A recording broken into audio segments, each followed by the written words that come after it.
The head of state ordered for the revival of the 10,000 acres irrigation project, starting with the production of maize.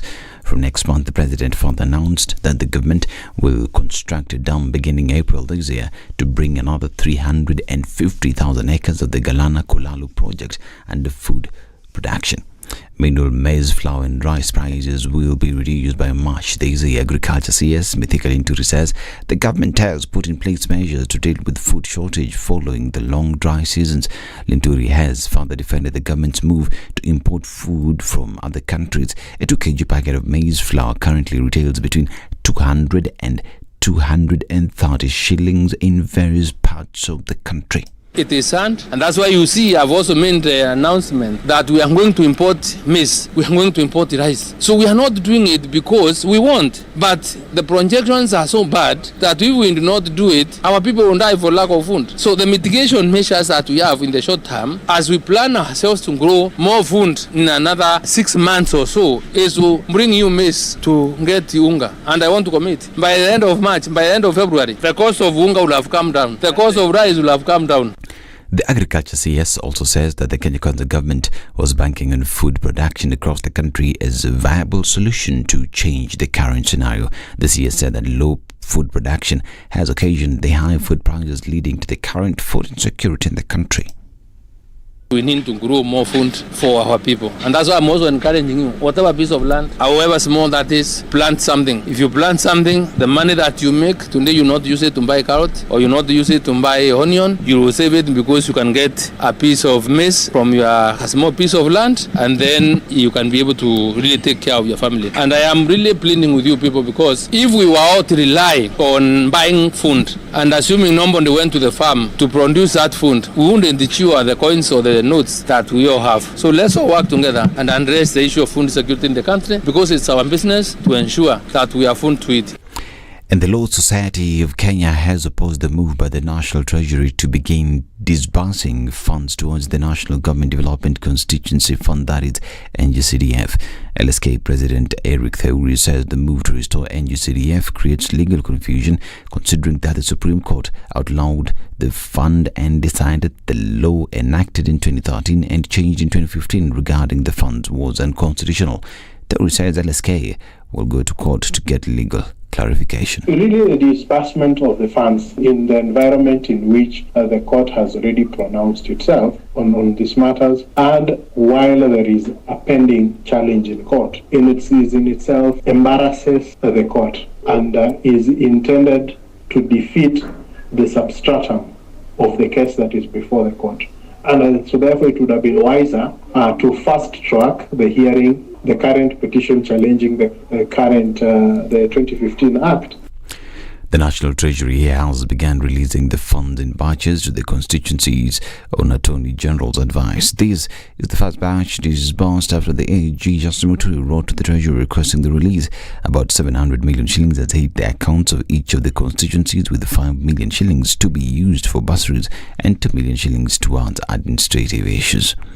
Now, Deputy President Rigathi Gachagua says he is confident that UDA will win all 4 elective seats being contested for tomorrow's by-elections. Gachagua says he is sure the party's candidates have put their best into the campaigns. He urged voters in Kandara, Garissa Township, Elgeyo Marakwet and Shelley Ward to turn out in large numbers and vote for the UDA candidates. UDA is fielding William Kisang in the Elgeyo Marakwet Senate race.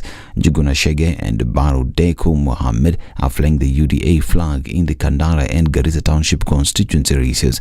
Abdul Jabbar Mohammed is the UDA candidate in Lamu County's Shella Ward. The seat fell vacant after Alice Wahome, Eden Dwale and Kipchumba Murkomen were appointed into President William Ruto's cabinet. Now, the National Health Insurance Fund has dismissed rumors alleging that it has scrapped the free maternal health care program dubbed Linda Mama from its list of services. Former President Uhuru Kenyatta introduced the initiative during his reign in a bid to improve access and quality of maternal, newborn and child health care services towards attainment of Kenya's Vision 2030 and the Sustainable Agenda. In a statement, NHIF insists that the program is still operational and that over 6 million women have benefited from it since its introduction. I'm Dennis Aseto. Good morning.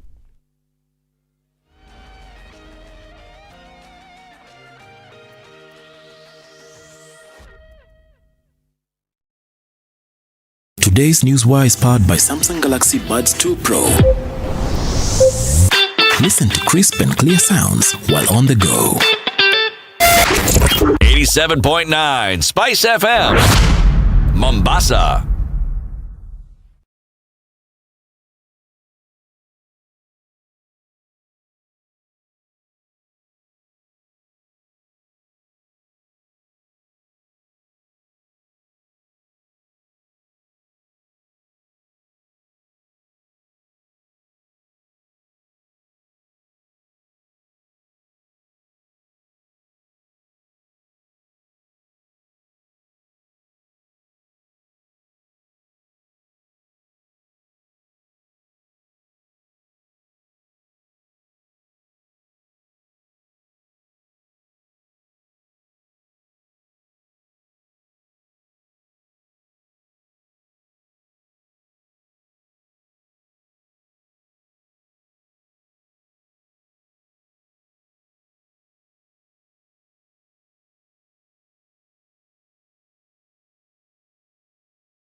How are we starting out Wednesday? Not too much in terms of traffic. It looks good coming off Uhuru Highway into the city.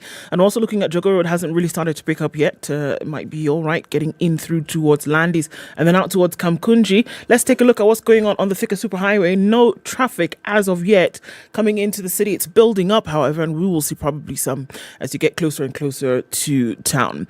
The service lanes are serving people right this morning, so there's an option for you to use. Coming off from Gong Road, not too much in terms of traffic. Also, James Kishore looks pretty good coming out towards Wayaki Way. Looks like we'll have a pretty uneventful morning. Fingers crossed, let's keep an eye on things and see what happens in about half hour or so when we're getting towards traffic hour. SpiceFM KE on Twitter, talk to us there and let's keep things moving.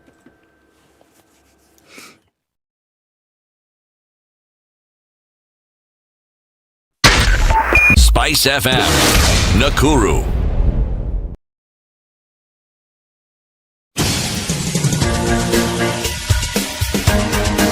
This is The Situation Room, the home of hard-hitting political commentary and penetrating insights about the state of the nation. This is a talk radio experience like no other. The Situation Room, a place for hard truths, debates, and elevated conversations. The Situation Room, witty, political, engaging, deep, controversial. In the room, we have C.T. Muga, researcher, academic, seasoned political observer, a fountain of wisdom in these politically uncertain times. Ndu Oko, Nigerian by birth, Kenyan by choice, communications expert, Pan-Africanist, a truth seeker and believer in people power, and Eric Latif, agent provocateur, the man in the chair, seasoned journalist, news hound, a man who believes in punching up, not down. It's the 4th day of January 2023. Good morning and welcome to Wednesday. How you doing? Ndu? Yes? Habari? Mzuri sana. What is it? Nothing, please. Huh? Nothing. Are you alright? I'm okay. Very good. Good to see you. You too. How are you? Sina ubaya. Sina ubaya. Na mimi? Sina ubaya. Sina ubaya. Mimi niko sawa tu. Wewe iko sawa? Yeah. Okay. Bwana Muga? Yes, Bwana Latif. Hujambo? Mimi si jambo, sijui wewe. Mimi pia niko salama. Asante. Welcome to Wednesday. It's Wednesday. Already. Okay, we're still in January, are we? Imagine. Okay. It's a long month, this one. We're still in Wednesday. Is that what you just said? Is that what you see? You know, we're actually listening to what you're saying. No, you're not. You said we're still in Wednesday. No, I said we're still in January. Did you say January? Eric, didn't I say January? Yeah, that's what you did. Yes. Ndu? You. Ndu? She's listening but not hearing. Umeanza mapema sana bwana. It's only 6:10. Imeanza ku-glitch. Imeanza ku-glitch mapema. You have the whole morning ahead of you. Wow. But today is Wednesday, isn't it? Today is Wednesday. That's what they say. Okay. Okay, so. Wamesema leo ni Jumatano. Jumatano. Yes. Juma is Friday. Ijumaa is Friday. Yes. Even in Hausa, Juma is Friday. Ranan Juma is Friday. Okay. Welcome to the conversation, Kilamutu. Let me tell you what we'll be discussing. Very many things. We're still looking into the new year and what we expect to see. Like we discussed yesterday, tomorrow is the day that the president is taking his troops to, where is it? Laikipia County, to have a conversation about the plans for this year. Yesterday, he toured Galana Kulalu and he made some pronouncements. We'll be discussing that and many other things. And at 8 o'clock, we'll be joined by Dr. Elijah Munyi, who is a political and economy and development expert, to talk about Kenya's economic situation.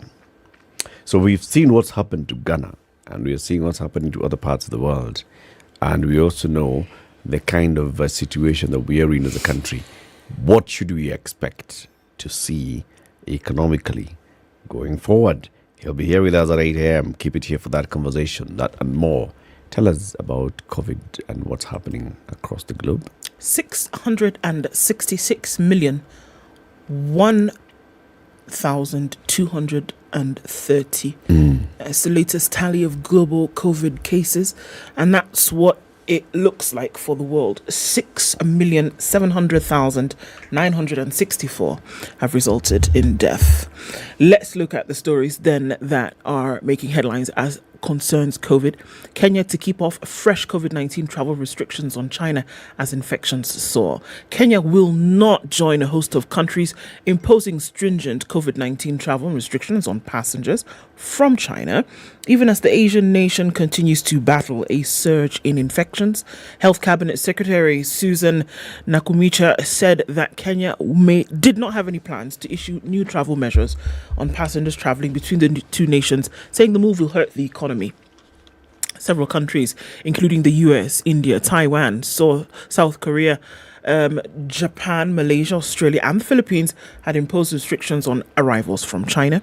Nations such as the UK, France, Spain and Italy required travellers from China to provide a negative COVID-19 test result before boarding flights. France, for instance, Monday said tests would have to be done less than 48 hours before departure and be on direct flights from China and flights with stopovers with random tests carried out on passengers on arrival. According to the CS, in my view, I don't think it's going to be necessary for us to impose any travel restrictions on travellers from China. Some of those restrictions we impose have an economic impact. She said, remember, even economically, we are just recovering. So I will not rush to impose any restrictions, but my call to Kenyans is that they should continue with vaccinations for those who have not been vaccinated. So the calls for stop things coming from China, sorry, that is not going to happen, at least not just yet. All right. Ministry of Health also tells us that in the last 24 hours, one person has tested positive from a sample size of 287, well under 0.1%. All right. And so continue to look at numbers. And the Ministry of Health says, come on, guys, if you've not been vaccinated, just go ahead and do it. Protect yourself from what might be lurking. Okay. Are we live streaming? We are. The live stream is up, eh? It is. Very good. Where are you tuned in from this morning? Let us know. We'll be doing our usual roll call, which is acknowledging everybody who goes onto our social media platforms, SpiceFM KE on Facebook and Twitter and Instagram, and saying good morning and telling us where you're locked in from. Let's take this break. It's 6:15. Time for us to look at the weather forecast for the day.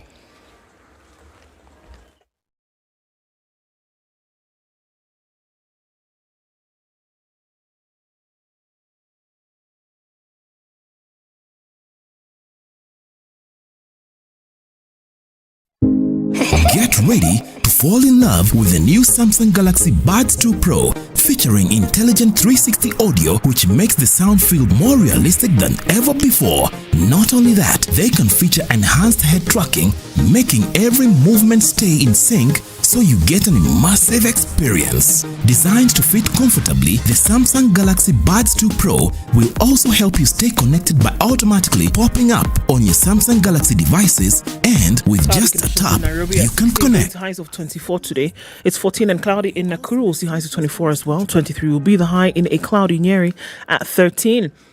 It's cloudy at 15 in Eldoret. We'll see highs of 22. And looking into Mombasa, cloudy at 25 with highs of 32. We'll go to highs of 31 in a cloudy Malindi at 27. It's 19 and partly cloudy in Kisumu, highs of 30 and lows of 18. And we'll see highs of 27 in a cloudy Kakamega at 18. 19 and partly cloudy in Kampala, highs of 28 and lows of 17. And it's mostly cloudy currently at 27 in Dar es Salaam with highs of 31. We'll see lows of 26. Johannesburg is cloudy this morning at 15, highs of 26, and we'll see highs of 33 in a hazy Lagos at 22, 24 and cloudy in Kinshasa with highs of 31. We'll see lows of 23. It's 0 at this point in Beijing. It's going to go to highs of 5 and lows of -9, and it's cloudy at 11 in Paris with highs of 14. 13 will be the high in a cloudy London at 13 currently. And looking into New York, it's hazy at 10 Tuesday night. Coming into Wednesday, we'll see highs of 13 and lows of 9.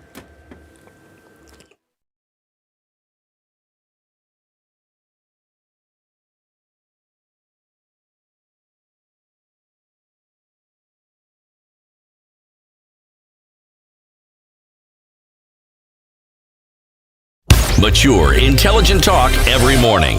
Spice up yourself.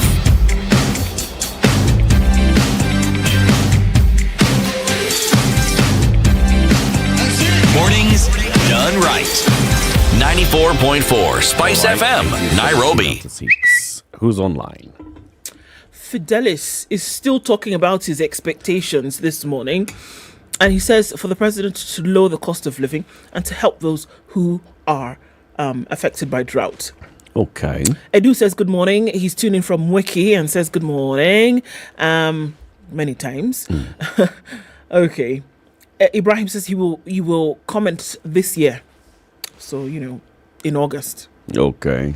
So we wait for that. Cleophas Salam says, good morning, Eric and CTL and Muga, for providing a platform on which the state of the nation is discussed on a daily basis. He's tuned in from Kolwen in Yakach sub-county. Good morning to you. Mutembe Kivinji says, good morning to Shamka, and we are tuned. Karibu Sana. Robert Mbogo says he's tuning from Mombasa.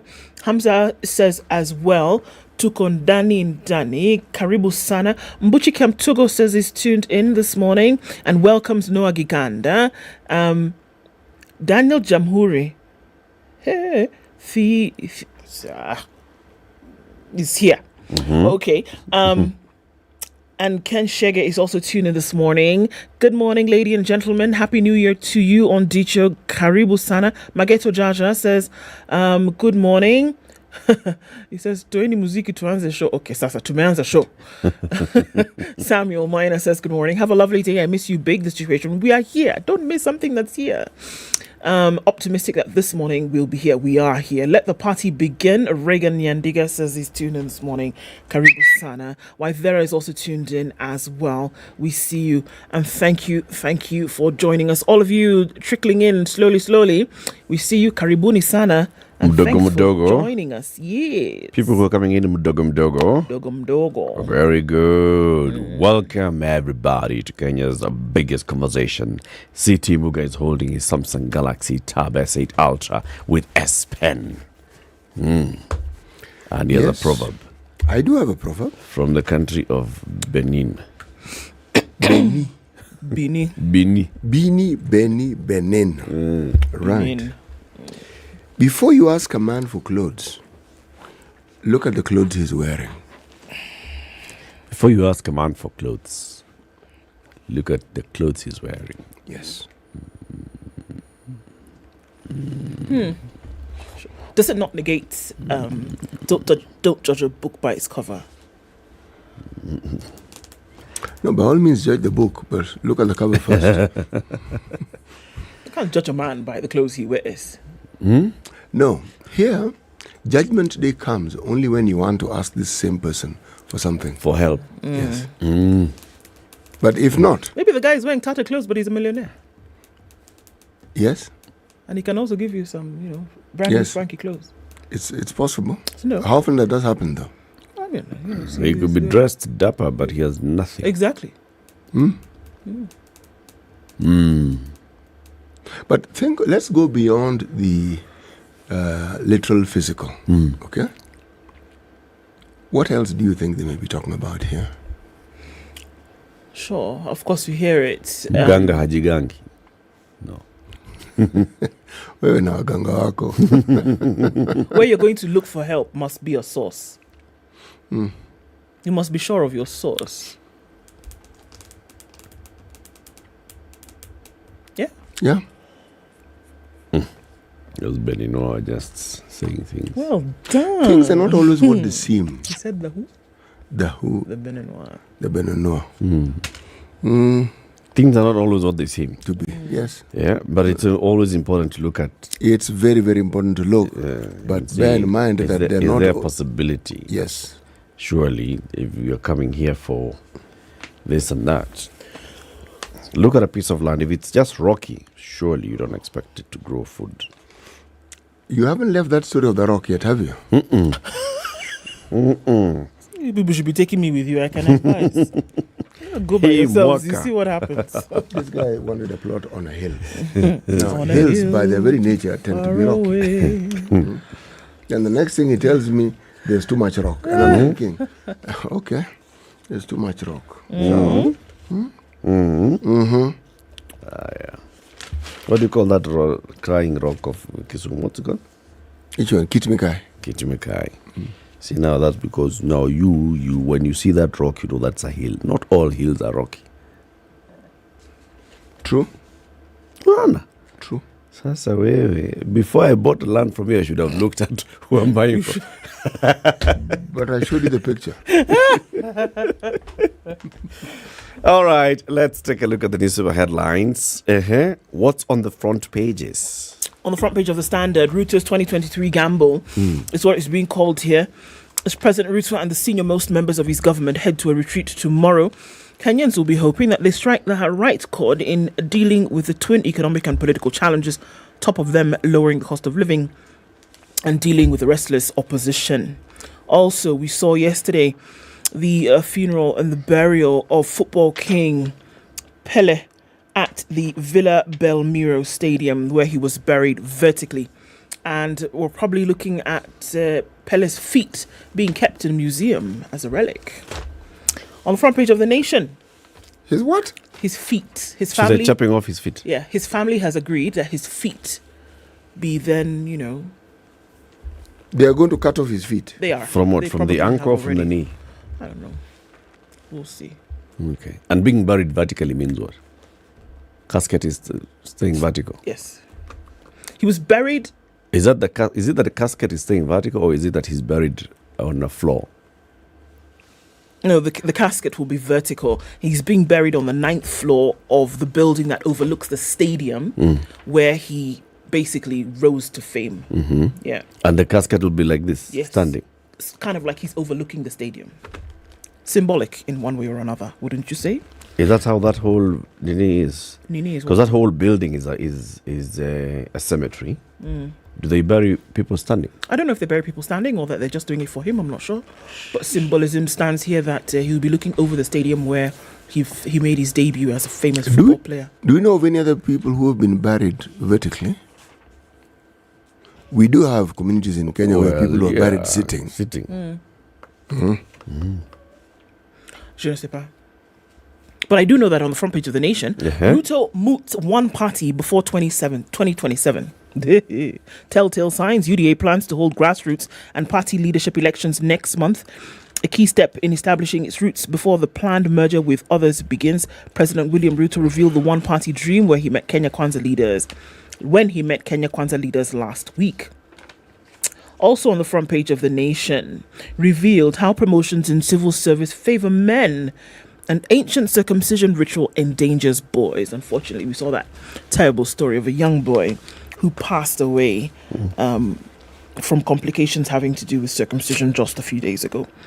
Maternity programs are here to stay, according to Health Cabinet Secretary Susan Afula, and all systems go in by-elections to replace CSs who've taken up those positions. On the back page, State will increase funding for junior high, says Machogu. So, those are the stories making the headlines. These two papers. Okay. What's on the Star? City? The Star.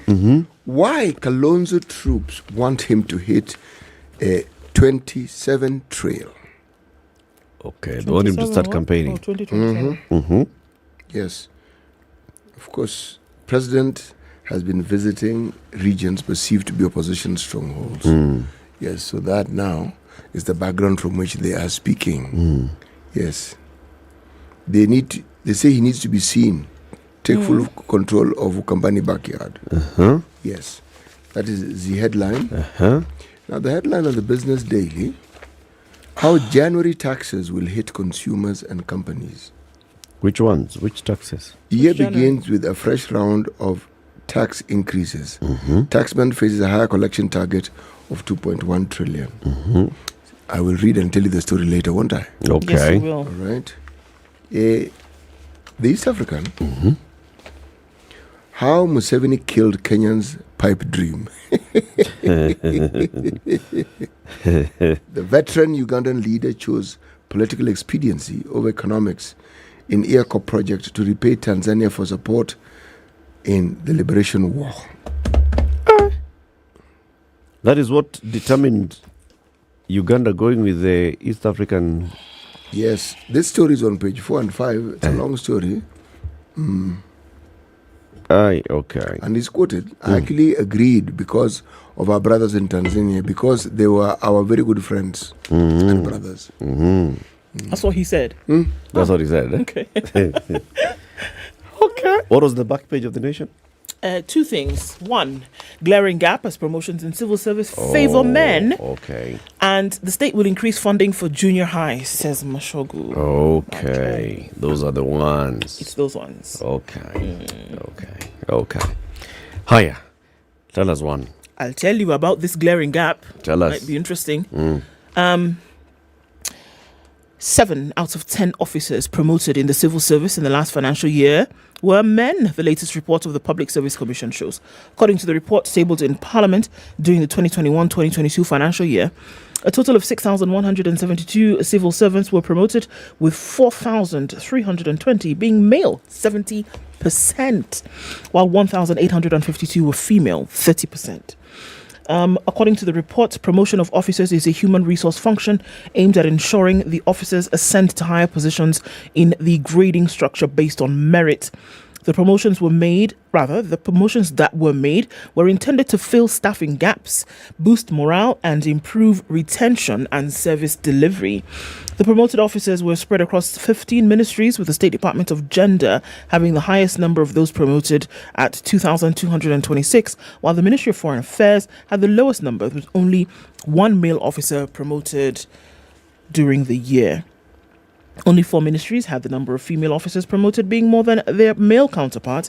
They included the Ministry of Labour and Social Protection, Ministry of Sports, Culture and Heritage, State Department of Gender, State Law Office, and Department of Justice. Of the 2,226 promoted officers in the Gender Department, 967 were male, representing a 43.4%, while 1,259 were female, representing 56.6%. Okay, so I don't know that there's a controversy in the story or scandal brewing or whatever. It's just saying that of the promotions that were made across ministries, 70% were male, 30% female. But I know that those who swim in these waters are going to have a field day with this and say, look, it is still not representative of gender balance. I'll give it what's a gender balance in those ministries? For example, in a department where 70% of the promotions went to male, what is the gender balance in that department? It'll be interesting to see what the numbers are, because probably you have already to say that you have 70% of them being male anyway. So if they're going to be promoted, then it only makes sense that those who are there are those who are promoted. It would be interesting to see what those numbers are per department, but this doesn't say how it is split for those who are currently working there. So this is a report. It's a report by the Public Service Commission. All right. Okay. And with that, let's take a break then. It's 6:30. It's the 4th day of January 2023. When are schools reopening? In 2 weeks' time. 2 weeks' time? Yes. Those who board on the 23rd, those who do not on the 24th. Okay. So it's school fee season. And therefore? Step up and shine with Kiwi. 35,000 shillings up for grabs in the last few weeks and going on till the 7th of February. All you need to do is walk into your favorite supermarket and buy a tin of your Kiwi black polish. Flip the lid and under it you'll find a code which you will then dial *459*5#. Send that code there. You win instant airtime or bundles, and then you also get an opportunity to get into the draw for a chance for you to win $35,000 towards school fees. Like that. Evo. Okay. Let's take a look at the traffic. Good morning. This is the Situation Room. The only way to start your day. The adults in the room. He's promiscuous or he's polygamous. We need to get over ourselves. So I should always know the man that marries me, I know there will be other women. Yes. The relationship you have with yourself is the foundation of the relationships you will have with other people. Things that we never talk about. 3 things. Stop, breathe, and relax. Whether it is matters of the heart, finances, or work that's weighing on your mind, worry not. Tune in to Adults in the Room Every Monday to Friday from 7 p.m. to 10 p.m. The adults in the room will help you stay winning. Only on 94.4 Spice FM, Nairobi. Okay, not yet into traffic hour, but it looks like Wednesday might not be too bad of a day. A little bit of traffic that started to build up on the Thika Superhighway. Jogger Road doesn't look bad either as you're getting towards Landis, but we're going to see that pack up later. Coming out of Westlands hasn't been an issue this week and probably won't be until the end of the week as people then trickle back into the city. We're seeing some movement on Uhuru Highway going out towards Nyayo Stadium and then out, coming off of Nyayo Stadium going out towards the city. And then towards Westlands. That looks just about it for now. Kiambu Road is not looking bad. If you want to write a story, now would be the time to say, I was on Kiambu Road for only 5 minutes on the 4th of January. Do it today. SpiceFM KE on Twitter. Let's keep things moving.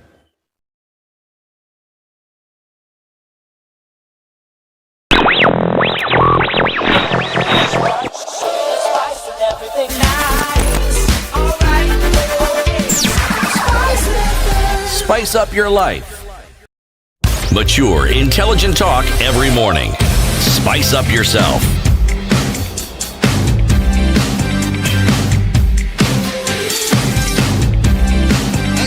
Mornings done right.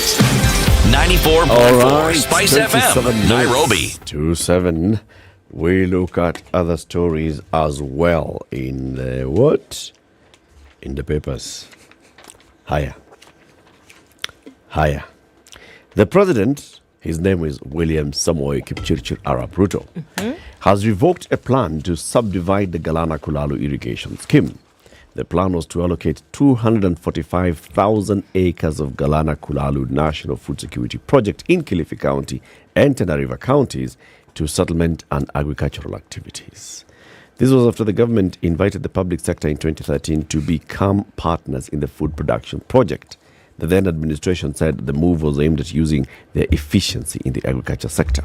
Yesterday, the president toured the ADC land that's meant for irrigation to boost food security. He said the government will work out a model for public-private partnership in food production on the 350,000 acres, which will be ready in 6 months.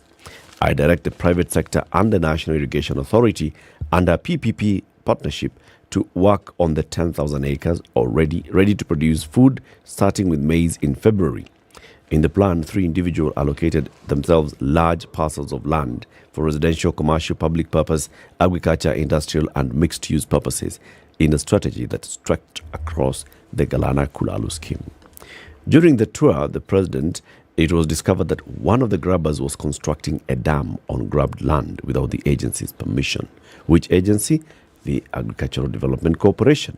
An ADC official who requested anonymity told the Standard that there were those who had seized the land and they were selling it to the unwary public. 2 others have also been making use of the tens of thousands of acres that they seized. Ruto was accompanied by Lamu Governor Faim Twaha and Cabinet Secretary for Water Alice Wahome, among others. So, basically, the president went to Galana Kulalu. He said, okay, you see what the previous government had done? It had started saying, this maize is not growing here. So what we do, How about we just convert this thing into a settlement and farming scheme? All right, we subdivide this land and give it to people. Yep. That sounds like a Kenyan coming up with a clever Kenyan idea. Then some people had already started benefiting from They that. had already subdivided. They had subdivided the They land. had taken theirs. Yes. One had already, according to this story, one had already started constructing a dam in this area. Another one was already selling. Well, nataka shamba. Niko na shamba hapa. Na si rock. Wait, please. Sorry. Fertile land. This Galana Kulalu. Yes. Government project. Thank you. Thank you very much. Government. So, Yes. where it is, Land. it's not just some random place that you just Government walk about. land. It is cordoned off. Yep. It, in some areas, from what I have read, is even fenced. Not the whole thing is Not fenced. the whole thing. Not Just the the whole first thing is fenced. 10,000 that was fenced. So, you're not just going to saunter and then unashtuka tuko nini. No. Unaweza 450,000 acres, No, my friend. But you are aware. That this is. You know, Galana, someone can tell you, Galana project is that side. 450,000 acres. When you're on one side of it, You wouldn't even know where the other By the side way, finishes. it's actually more than 4,500 acres. the one that they had earmarked. Or the one they had earmarked. The thing is a million. Thank plus, you. huh? Then they tell you, Earmarked. unaona ile pande ingine? Go on, yo. The person who started to even now start to sell the pieces. This thing of selling something that is not even yours. It's not yours. Yes. You just now sell. The people who are buying. Let me just ask you this question. Must you own something in order to sell it? It's like, I ask you, do you know what's going on here? This is exactly what's happening. You like leather jackets? Sindio? I know I can get you a leather You jacket. know a guy. I know a guy who That's has a how leather we jacket. operate in this country. How much do you have? How much do you have? How much do they go for? Like, I can give you for like 4, 5 like this. I can get for you. What's the variety of colors that are Oh, available? Jakarta. City, Available? you're feeling cold, Yes. isn't it? Sindio, I can get you a warmer jacket. Just give me this one that you have. I'm coming. Okay. I bring you. I can sell something off of somebody's body Yep. while the person is standing there.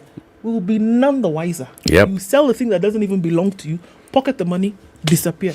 Who are those people that are selling this land? Let's start with the government decided that this is the way they were going to go. All right? That we will convert this thing into settlement scheme. You know what settlement scheme means? People will come and live here and they'll be farming here. Let's turn this thing into so that people, watu wakuje waishi hapa walime, Wakule. yeah, we turn this into Many landless people in Kenya. okay. And then there are others who will now come in as private sector and you take a huge chunk of land so that you can then produce maize. Because what we need is maize. So if you can do it and you tell us you can do it in 1,000 acres. This same place where maize couldn't grow. Now they'll grow maize again. Yeah. And this time This it'll place grow. where maize couldn't grow, let me sell it to you so that you come and now plant maize and Maize, then sell it yes. to us. Yeah. Okay, it's good. Olimma. So now the president said, forget that story. Forget that story. What we are going to do Is what we originally is the National Irrigation Authority is going to be fully in charge of this issue. Okay? And we'll identify the private sector. And from February, we'll start growing maize on the 10,000 acres. We're in January. February next month. That means that tells you that private sector already is known who private sector is. But we'll start growing maize in 10,000 acres. Can I give you a number? In 6 months' time, we have a plan for the next 10,000 acres. You like this in 6 in months' 6 months' time, the 350,000 acres, the PPP model and framework shall be in place. Then now we shall go to market and bring in the private sector. 400,000 bags. 400,000 bags on a yearly basis is what Galana Kulalu was going to be able to give at a minimum. Before now this thing all bundled, Israeli said, we have never seen something like this. All of us are going. They all left. And my point is, this land can do it. Of course it can. That's why they chose it in the first place. The country can do it. Feed its people and then have surplus that you can then decide what to do with later. Feed your people, feed your animals, export some of it even. It is possible for it to be done. So, long and short, I actually agree that it should do what it was originally meant to do. Okay. It should do what it was meant to do in the first place. Okay. All this business of now trying to chop the thing in half and sell to people here and there and blah, blah. No. Let it do what it was meant to do initially. Are you listening to Eric? The tone with which he's agreeing with you. I know what he's doing. I understand. You've understood that? Yeah. I'm agreeing. Of course you are. It should do what it was meant to do. Mm-hmm. You know, what is the difference between what the government was doing previously and what the government is going to do now? What did they really do? The other what was the yield? The other one, no. Watch at the trial. That the trial yielded several thousands of acres of bags of maize, right? Mm. Blah blah blah blah, and then there was a whole issue. And then the government said private sector comes in. The model of the private sector entering in the previous government and the model of the private sector entering in this government is different. What is being touted as going to be different. Because it is different. How so? Private sector and that other one were the Israelis. Okay? No.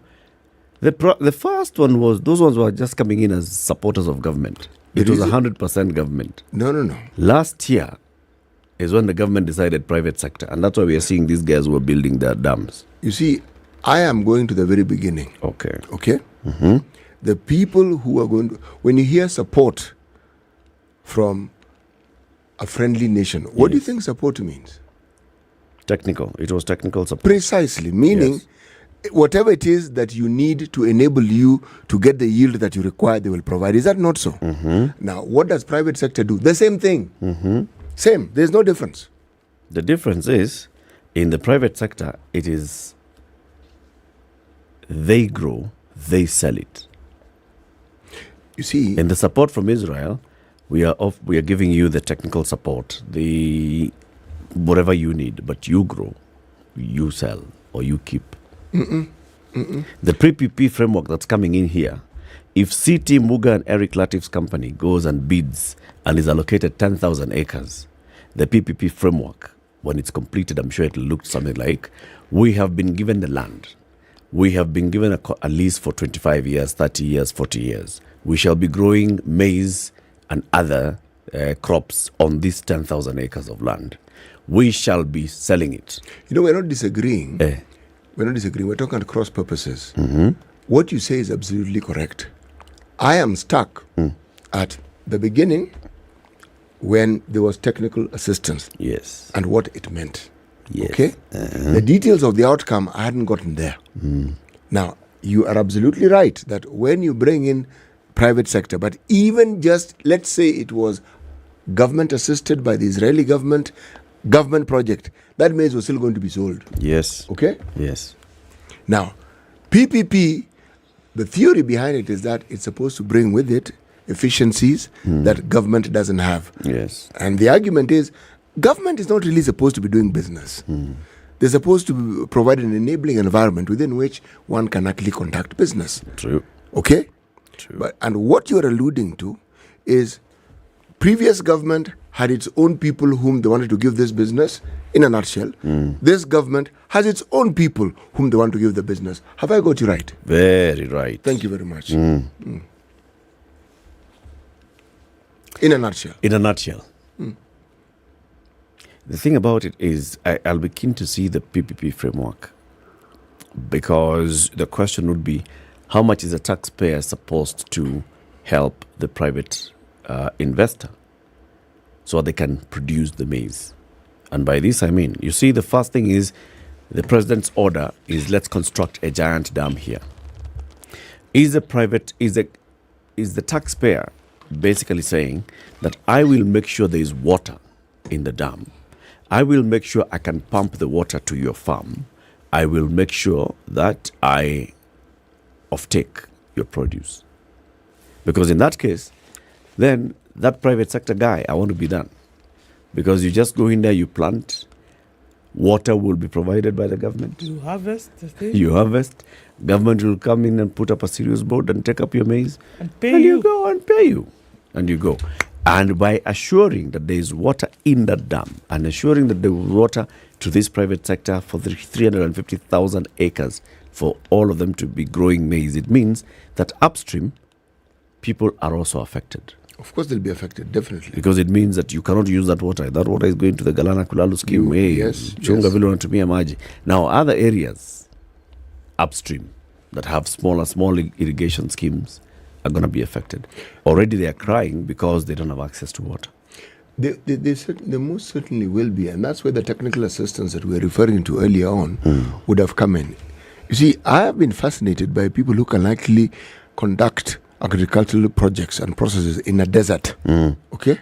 Galana Kulalu is not a desert. It's not. So the things that can be done with Galana Kulalu are profound. Now, I have this small problem, though. When we last spoke with two Waheshimiwa who come from the region where maize is grown in this country, one of the things that we heard them say was that the storage capacity of the cereals and produce board is what it is, but that those warehouses were empty. Am I making this up or did I hear correctly? Something like that. Yeah. Something like that. Now, what I'm wondering is, Galana Kulalu, good, we should go ahead with it. There's no question about it. It's very important so that we can meet the demands of maize consumption and ugali consumption in the country. That one I get. But have we sorted out the problem that we currently have, that the maize farmers in the North Rift are facing? Has it been sorted out? Is there clarity as to what's happening and how they're going about it? Well, we're not hearing them making noise anymore. No, we are not hearing them making noise. But I would have assumed that the bodies that are responsible for this would be updating us and telling us this is... I am assuming. You might hurt yourself there, assuming. I have to assume. I have to assume. Because one of the things that I have noticed, this government is coming up with very many new projects, and some of these projects seem to be building upon other projects that already existed or situations that already existed. This is really the question I'm asking. Have we sorted out one particular issue that relates to the one that we're talking about, or are we starting something new and disregarding whatever else has been there, which is akin to what is now being started? That's really what I'm asking. Starting new things is not a bad thing. Getting things going is not a bad thing. It is. For me, it is. Why do you think it is? This is not starting a new thing, though. Oh, no. Believe me, it is starting a new thing. I'm going to tell you why it's starting a new thing. The moment you hear that this has stopped, we are going to introduce things, it is new. It is new in that what you hear sounds like a continuation of what was happening, but that's not what's happening. That's really what I'm saying. It's a different thing. It's a different thing completely. It's a different thing. Well, here from the farmers in the North Rift, Willie Bazua Kitale is tuned in from Tanzania. Tell us the issue of the off-taking of the maize that's actually been harvested now. It's something that we need to consider. Whether the cereals board has opened its doors. And even as we talk about this, when you talk about cereals board, what about other cereals?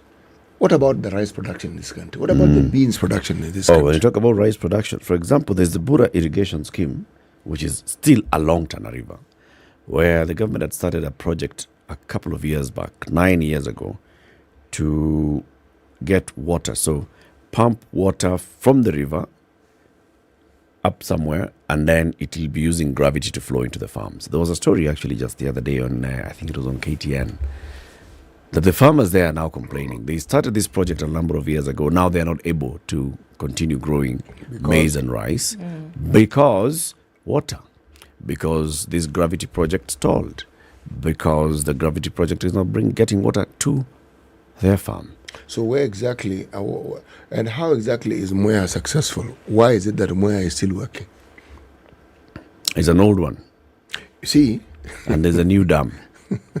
Because Bura has also been doing rice for quite a while. Yes, it's only that now they are expanding it to make it bigger. See, we have Bura, we have Mwea, we have Ahero. The question I'm actually asking when I'm raising this is, we're talking about cereals, okay? Is there a plan to make us self-sufficient in cereals? Not just maize. You know, when we talk of maize, staple food. We talk of rice, alternative. There are other alternative cereals. Yes. Is there a conversation about these? Because the conversation about maize is what now fills our scope and our eyes and our all ears. The time, all the time, and it's a good conversation. But what about other cereals? Anyway, enough said about cereals. Okay, tell us something else. Let me tell you something else. There is an article I was reading in the Star, and it touched me somewhat. It's actually a column written by Dr. Richard Ayar. He's a lecturer at the University of Nairobi, College of Health Sciences. He lectures in health systems, okay? And he was talking about the cycle of famine on the Horn of Africa. And there's something he points out, which in my mind is something we should consider. When we talk about drought, we talk about food security, okay? And what it is that malnutrition does, and how it is that famine contributes to malnutrition. His point of view was that the people who suffer the most when there's a famine are children. But that suffering has very long-term consequences, okay? Because right now it's estimated that with the problem that we're having, almost 20 million children in this particular region of ours, okay, will be affected. Now, he says the problem with famine, it leads to malnutrition. Now, malnutrition, when a child is growing up, essentially the child will end up being weak. He takes the discussion to the time when the child is a grown-up. Say, this is a child whose immune system will be compromised.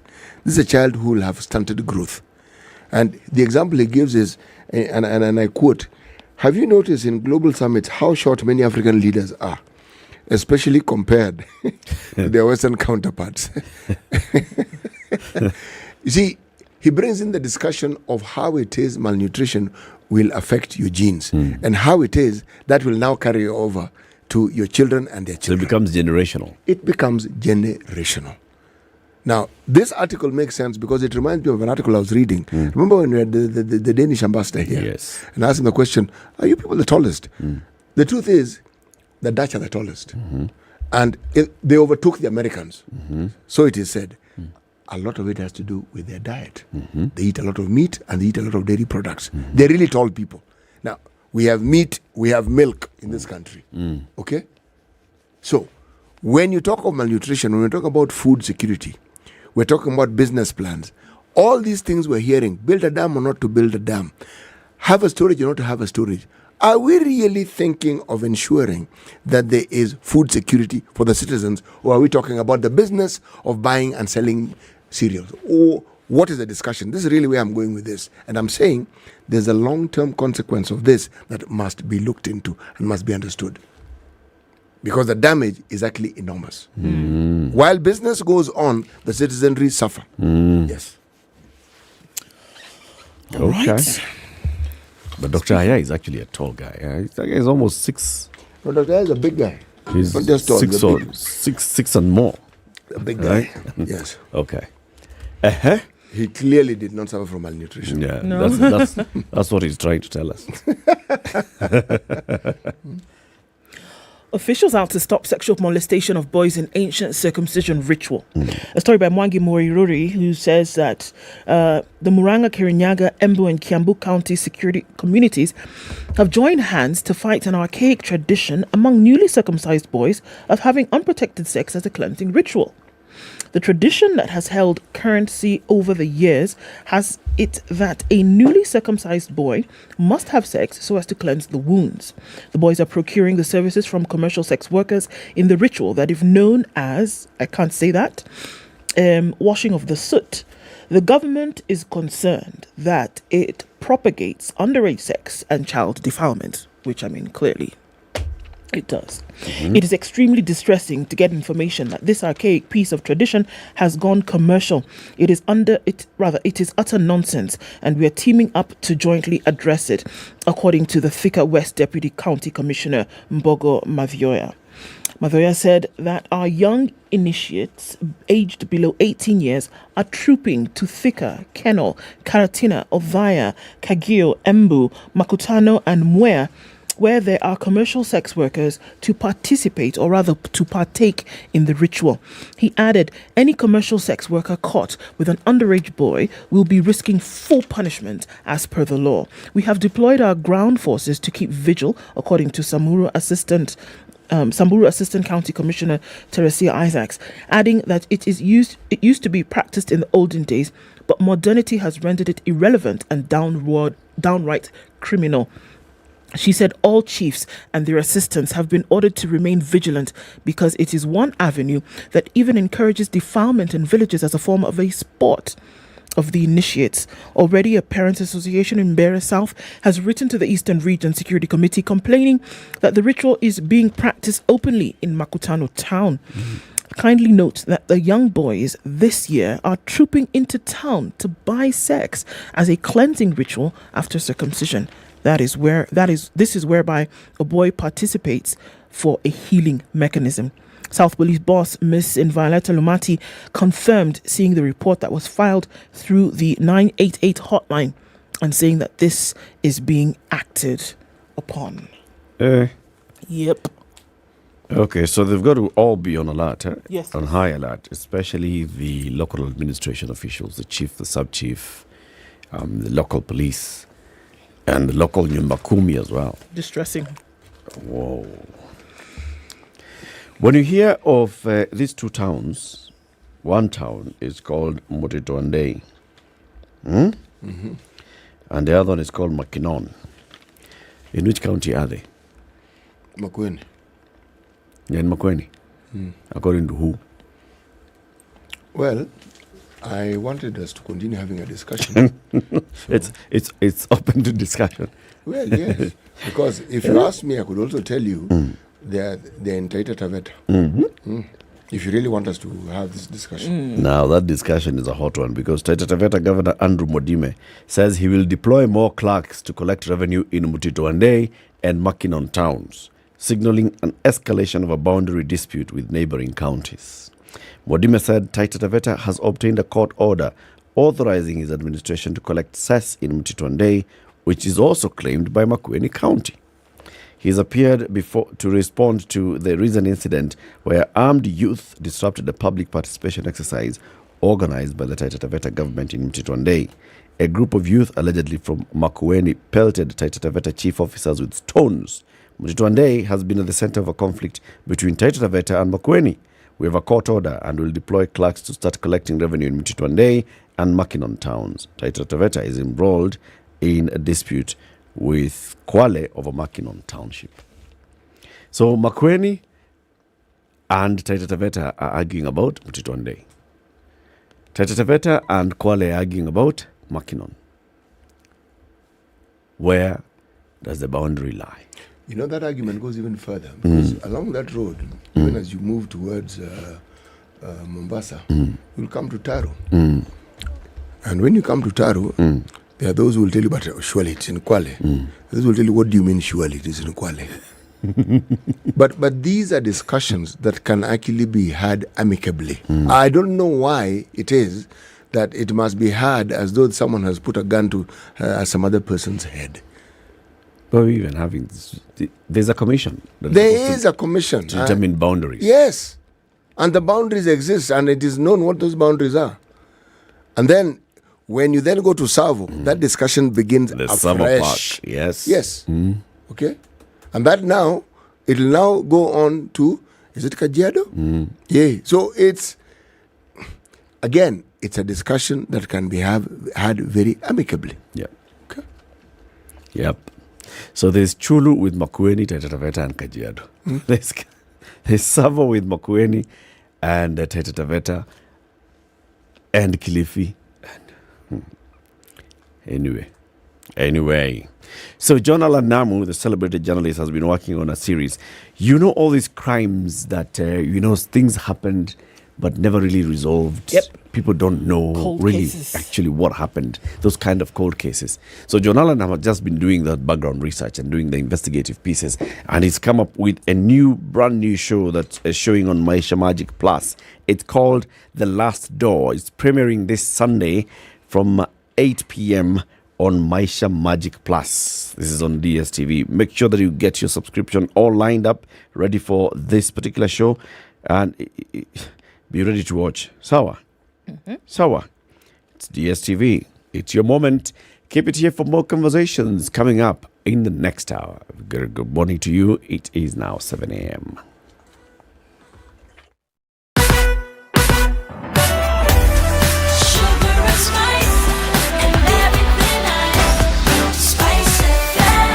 spice up your life.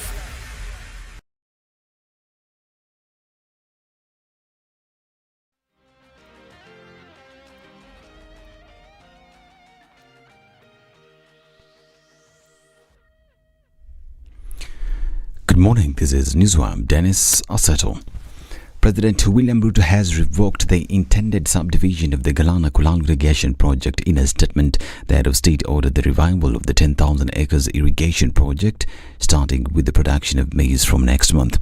The president further announced that the government will construct a dam beginning April this year to bring another 350,000 acres of the Galana Kulalu project under food production. Still matters food and maize flour and rice prices will be reduced by March this year.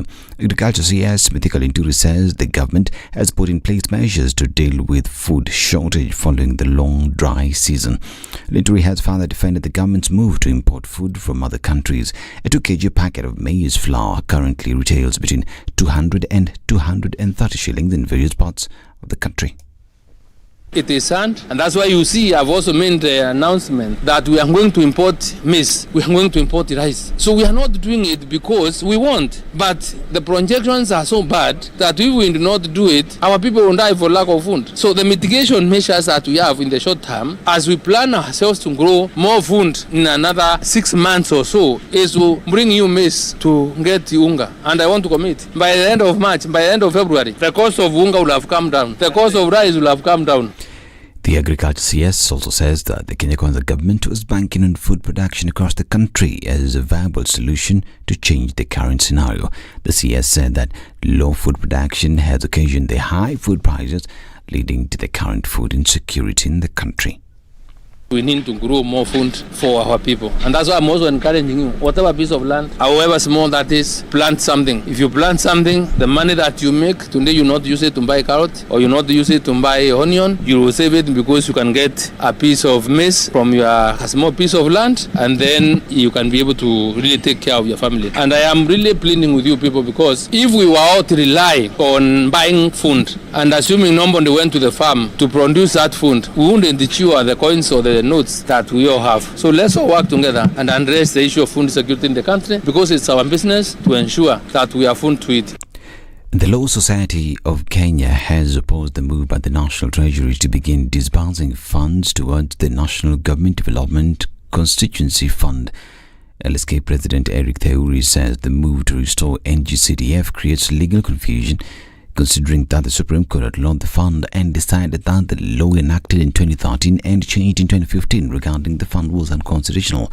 Theuri says LSK will go to court to get legal clarification. Really, the disbursement of the funds in the environment in which the court has already pronounced itself on these matters, and while there is a pending challenge in court, is in itself embarrasses the court and is intended to defeat the substratum of the case that is before the court.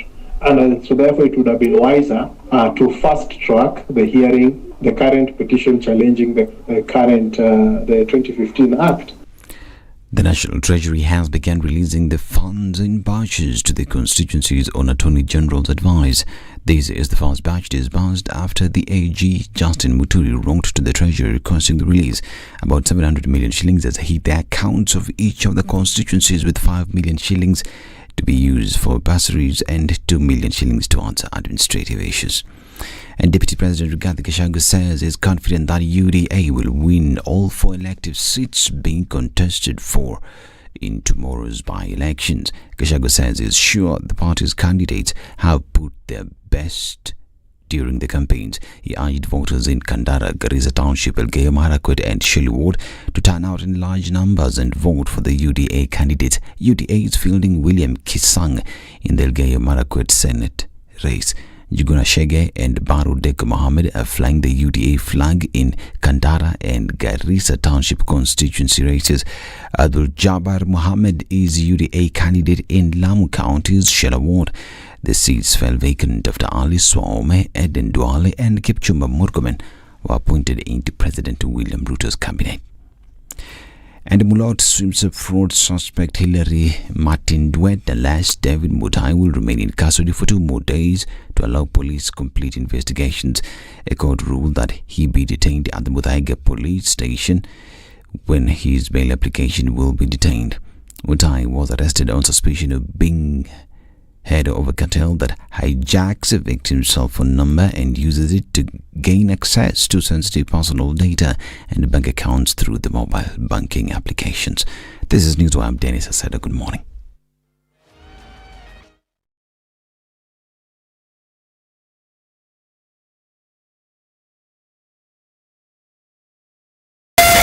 .9 Spice FM, Mombasa. More of the classics and the hits you love.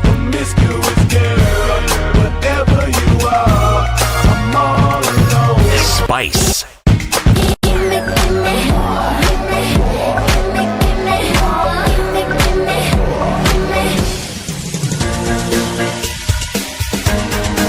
This is the Situation Room, the home of hard-hitting political commentary and penetrating insights about the state of the nation. This is a talk radio experience like no other. The Situation Room, a place for hard truths, debates, and elevated conversations. The Situation Room, witty, political, engaging, deep, controversial. In the room, we have C.T. Muga, researcher, academic, seasoned political observer, a fountain of wisdom in these politically uncertain times. Ndu Oko, Nigerian by birth, Kenyan by choice, communications expert, Pan-Africanist, a truth seeker and believer in people power, and Eric Latif, agent provocateur, a man in the chair, seasoned journalist. Welcome to the second half of the Situation Room, the 4th day of January 2023.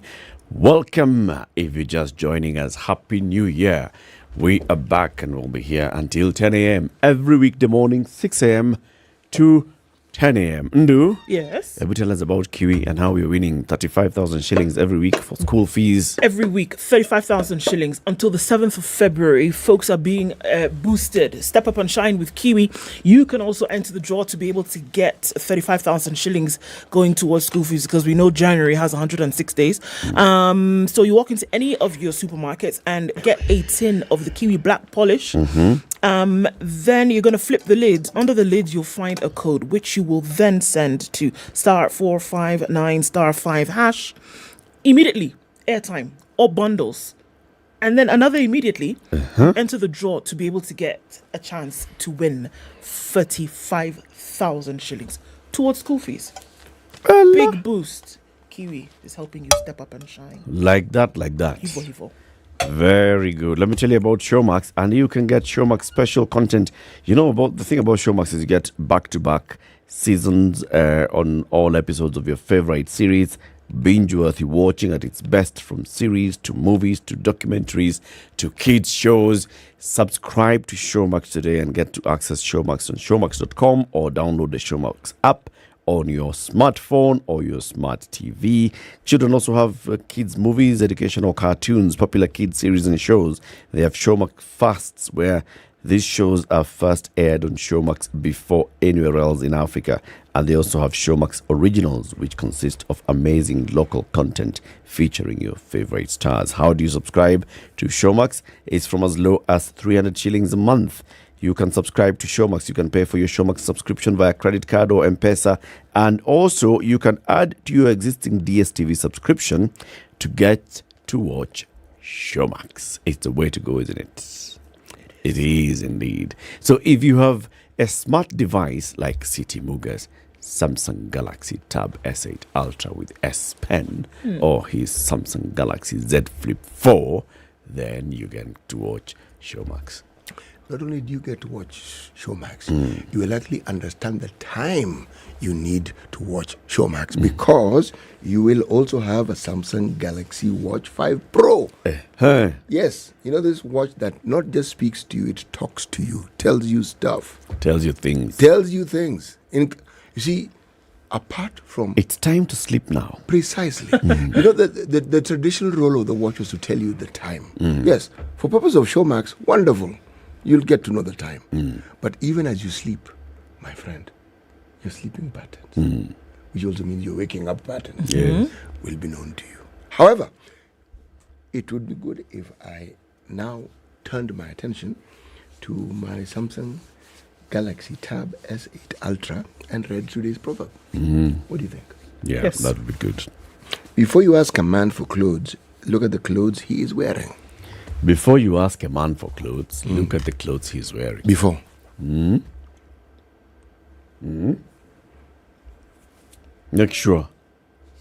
Make sure you look at the clothes he's wearing. Before. Not after. Before. Before. Yes. Okay. Now, there's something that the president said the other day, and which is getting a lot of coverage and a lot of discussions online and offline. In fact, it's a subject of today's editorial by the Standard. Let me look for that page. So that I can... Where is the editorial when you need it? It's usually on page 6. 5, page 5, page 6. It's not on page 6 today. It's not on page 6. Where has it gone? Can you see it? Wait a minute. Tell me where it is. Turn. Start from page 1. Slowly. Very Go slowly. like that. Like it's page 16. Slowly. I found Until you it. arrive at page 6. 16. Yes. Now when you get to page 16, You find the find the editorial. editorial. Yes. have you got it? Yes, I have it. Thank you so much. The headline of this editorial today: University education must be made affordable. President William Ruto has announced plans to abolish the Higher Education Loans Board and its place establish the National Skills and Funding Council that will bring together HELB, TVET, and the University Funding Board. The president says this will double the amount that the loans board is currently getting and remove the interest on HELB loans. While it's true that investment in pursuit of knowledge has no equal, the cost of higher education in Kenya is too high and has turned many parents into paupers and killed many dreams in the process. Many families believe education is the pathway to a better future, and this is why those from economically disadvantaged background will not hesitate to call for fundraising or borrow money from circles and financial institutions to send their children for higher education. Today, the least certificate any student now aims at Kenya is an undergraduate degree, given a country with an educated citizenry secures herself a bright future, but that education has to be within the reach of many. This is why, if President Ruto's proposal will make higher education more affordable, then it is the way to go. In the past, HELB has been a thorn in the flesh of many unemployed Kenyans who feel punished for hailing from poor backgrounds. That's why we want to urge the government to continue pursuing workable models that will make higher education affordable. In its education charter, the Kenya Kwanza Alliance pledged to complete the construction of vocational training centers in each ward, as well as to ensure every constituency has a technical training and vocational education training institution. Even as the government pursues this in the spirit of building a strong, united Kenya, provision of education should not be such a burden to the poor. Okay. They're basically saying, all right, whatever you do, make sure that you're making it easier and more affordable for more Kenyans to attain higher education. Now, juxtapose that with what has been quoted as what the CS for Education, Mr. Machogu, has said with regards to TVET. It was in the papers yesterday. He says, technical vocational education institutions in Kenya should focus more on STEM subjects and less on the arts and business courses. Okay? Now, this was also raising another furore all over yesterday because wondering, what do you mean? What are you talking about exactly? What exactly are you saying? So, according to the report that was read yesterday, many of these TVETs have actually now gone into offering those business courses, okay, and have given less and less focus on technical courses. So, today, if you look at the very many people who are graduating from TVETs, they are graduating from those business-related courses, and not a lot of people are graduating from technical courses. That's why we don't have. People talk about a shortage of qualified and certified plumbers, electricians, masons, and such, who should be coming out of our TVETs. And we are getting a lot more of people who have certificate in this and the other, in communication, in HR, in business, in entrepreneurship, in this and the other. And you're wondering, is this the focus? Now, did Machogu The hornet's nest by saying this, or is he on to the right path? The thing about reported speech sometimes, not all the times, it may capture the spirit of what was said, but it may not give us the full details of the letter, what exactly was said. But more importantly, it never really tells you what was meant. Okay? That institutions that offer TVET-related studies should teach business makes a lot of sense to me. Business as a course or business as a unit? Business as a unit. Okay. And even as a course. You see, in the absence of understanding, because at the end of the day, whatever technical skills you acquire, you have to go to the marketplace. Yep. So, but the alternative, you see, let me perhaps backtrack and explain where I'm coming from. Okay.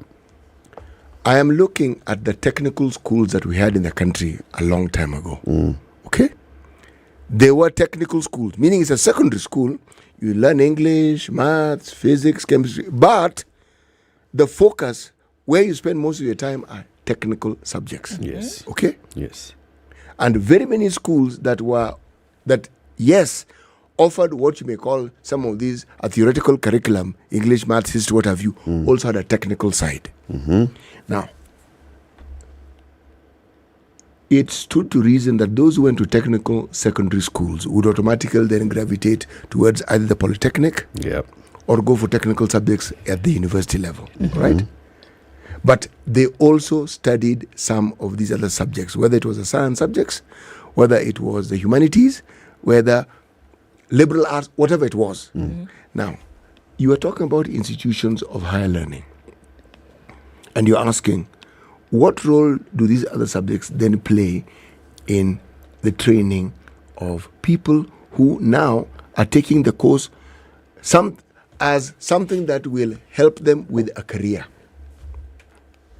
If you say, don't teach it, focus as units, all right? Okay. There'll be a problem. If you say, don't teach them as subjects or just courses in which you can qualify in, then you will be limiting the capacity of that particular institution. Simply because institutions also have to make money. And somebody may simply want to study commerce. They may not necessarily want to study woodwork. Sawa. But then, can they go to other colleges that will be able to offer them that? Yes, they can. You know? Yes, they can.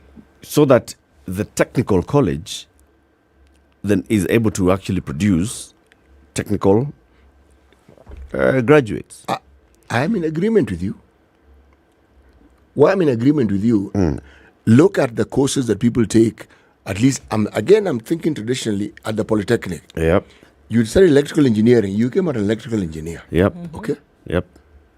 That's what they taught. They taught technical subjects. Yep. That's what the Polytechnic. Now, there are a few business courses here and there, but you knew this was a technical establishment. But all of them used to have that unit on entrepreneurship. They did. There's actually entrepreneurship, which is examinable with the other courses. Yes. But there are also other commercial subjects that were taught. Yes. And you could even qualify in those commercial subjects. But the main focus. Now, are we saying that we're going to eliminate these other courses and just focus on the technical subjects? So, for example, I'm looking at the Eldoret National Polytechnic. Yes. Okay. The kind of programs that they have, list of courses offered at the Eldoret National Polytechnic. If we start from, there is mechanical engineering, plant production, higher diploma. So let's start with certificate courses. Let me go down to certificate. Okay. Certificate courses. They have a certificate technician in electrical and electronics engineering, a certificate course, engineering skills certificate, technician in motor vehicle systems, technician in mechanical engineering, technician in motor vehicle systems, diploma, technician in applied mechanical engineering, that's a diploma course, bridging in math, that's a certificate course, diploma in information communication technology, diploma in credit management, diploma in certified credit professional.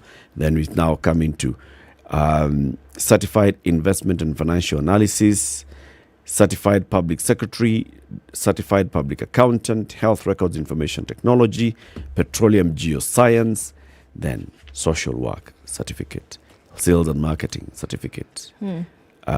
Catering and accommodation certificate. Food and beverages certificate. Tour guiding and operation certificate. Human resource management certificate. Business management certificates.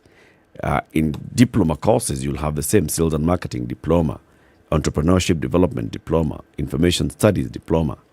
I'm looking at the non-technical, non-STEM ones. So,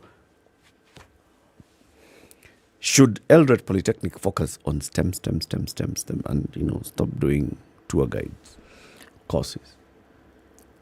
Certificate and diploma in tour guide operations. Yeah, because I don't think there's actually anything wrong. I think there's benefit in then being able to specialize in a particular area. And if you found that it's working, go with it. And that's why we have specialized institutions today. We don't, not necessarily because they decided from the very beginning that this is what we're going to specialize in, but it's something that was serendipitous in nature. You find that you have something that works, and then you just continue going with it. Why offer all of this and you're not able to get people who are coming in?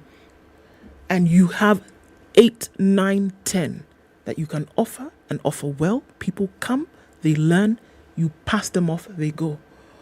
Perhaps that's one of the problems that we suffer from, that we want to do everything at the same time, whereby you can have some here that people can excel in and do well. Why do tours when you can do the STEM? Stick to the STEM. Everybody wants to offer everything at the same time so that you can bring about that competitive nature.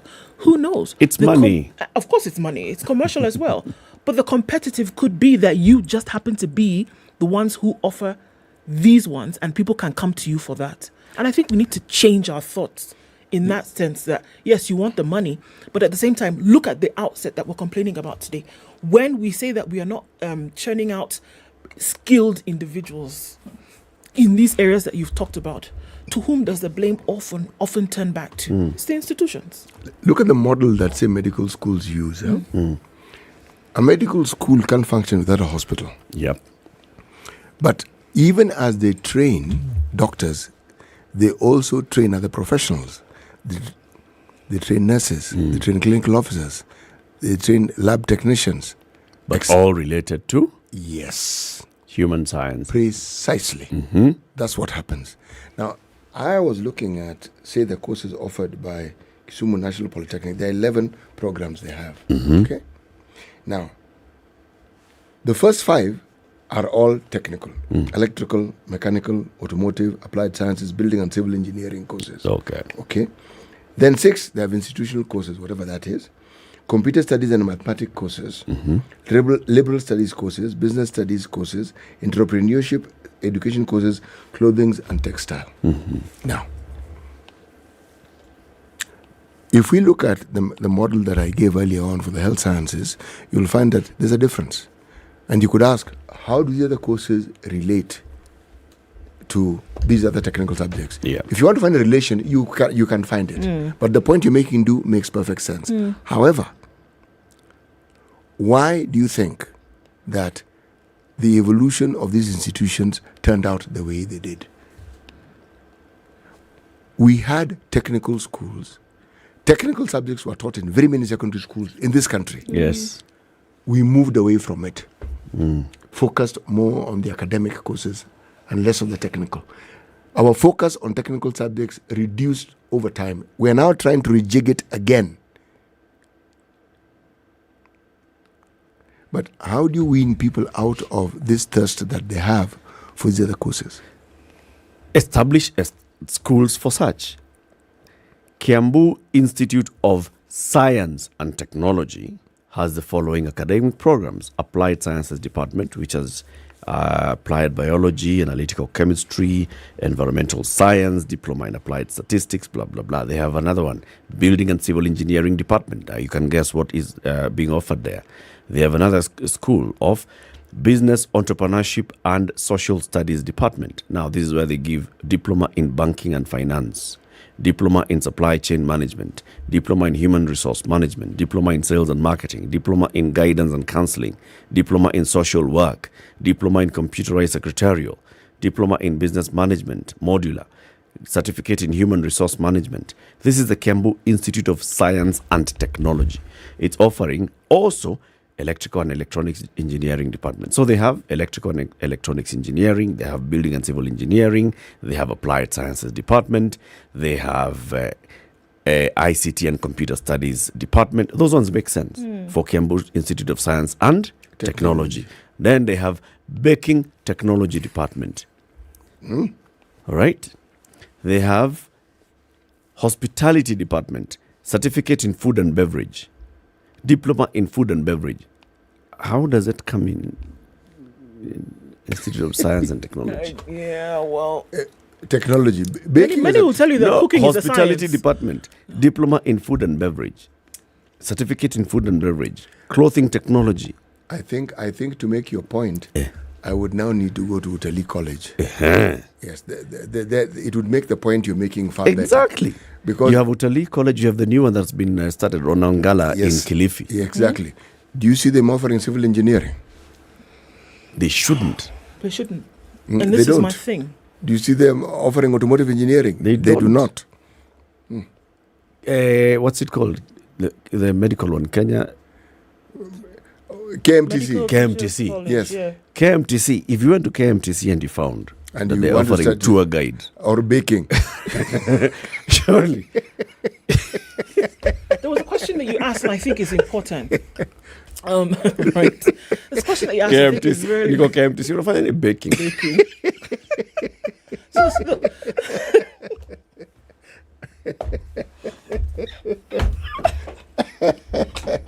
that.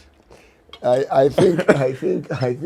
You get the point. Yes. The point is made. The specialized institutions are very important. But we talked about, and I think that's. So, I mean, the question you asked, should then Eldoret, for example, focus on STEM? Absolutely. And let it be known for an institution that focuses on STEM instead of mixing all these things together. But then another thing that you said is that why do people keep going for those particular courses? And that's the question that we must ask. And this is not just an institutional thing. It is a societal thing. That for the longest time, there are certain things that we have shunned as then an acceptable career that you can then go into. Yep. If you go into some other into some other countries, somebody who holds a position as a mason, for example, is held up really, really high in society because one, the technical expertise is up to scratch. This is not a guy that you want to give the building of the construction of a company to somebody who's not been through the proper training and the proper certification. Because guess what? The thing falls down, the thing burns down, somebody's going to pay with their life. But we have not given these careers the due place that they ought to have in society. Because think about it, when you want to fix something in your house, in your country house or whatever, you just call the guy who sits by the side of the road who says, yeah, I can do plumbing. They've put some sign there. Plumber, Nigeria, everywhere. Plumber Everybody's a vulcanizer. Electrician. Electrician. Meanwhile, the guy doesn't know how to put red and blue together. You know what I'm saying? So I think it's a societal issue beyond an institutional educational issue. It's a societal issue that what have we glorified? We've glorified the lawyers. We've glorified the doctors. We've glorified the bankers. But what about all of this that is important? Look at what we talk about when buildings come collapsing. People have gone to school, have they not? Yep. You have masons, you have electricians, you have plumbers. You the have people all who of those actually people. put up the building now, those fundis. Thank you very much. The fundis. Now, what certification do they have? Somebody who comes and spends 3 months in Malindi on holiday, had a conversation with him. You know what he does for a living? He's a painter. You say it's a guy with a brush. He just goes to buy 2x2 here and paints for you. And then after 3 months, the thing is peeling, doesn't use the correct paint. For these guys, it's a science. The guy is telling you this is and this is gone through the certification and he gets it. Yep. What have we glorified as careers in the country? It feeds back and forth because what we've glorified is now what you're going to put your attention into. So why then, we're talking about the TVETs, we're talking about the technical courses. It's because society has told you that the person who works in a bank and counts the notes is more accepted in society than somebody who will paint a building, for example, or for somebody who will fix the plumbing in a building, or for somebody who's your draftsman, or somebody who's your mason. It's a societal issue beyond an educational issue that we need to fix. You are so right, because I think it's something we've discussed upon. talked about in passing in the show before. But you can tell the importance we place on things simply by the minimum requirements that one needs to have in order to qualify to train for these things. Yep. That's where we tell the story. Yep. See, for the longest time, the profession that I first trained in, called teaching, it was what you were given if you want to go to university when you couldn't get anything else that you wanted. Now you tell me, if something, a course, a discipline that is so fundamental to every country is treated in that manner. So a very large number of people who end up teaching are people who didn't want to teach. Yep. So how do you think they're going to do that job? Yet It's a placeholder. Precisely. They're looking for something else. Always. I mean, it's like you're there, but your mind is elsewhere. Yep. Now, the discussion around TVET is worse. We disregarded it completely. Totally. I remember school I was a headmaster of. They had a very serious technical department. That thing had been shut down. They had it. They had tools. It was shut down. Yeah, because you can. Nobody wants to bother. Now, if you want to understand, and then you bring in politics into it. Remember the Germans wanted to actually build as a technical university. Yeah. How did that one go? They moved into this one, Kiambu Institute, KIST, where they are still constructing. I think we had the German ambassador here sometime, and they told us that it's the the German minister. Remember the German minister when she visited? Yes. And she told us that it's still ongoing, the construction of expansion of KIST with German support. But if they're offering baking... You know the discussion around there, Eric? It wasn't supporting Kiambu Institute. The initial one I know was a big one. A swanking brand new. Yani, a complete. Like Jequat everything. with the Japanese. Precisely. Complete.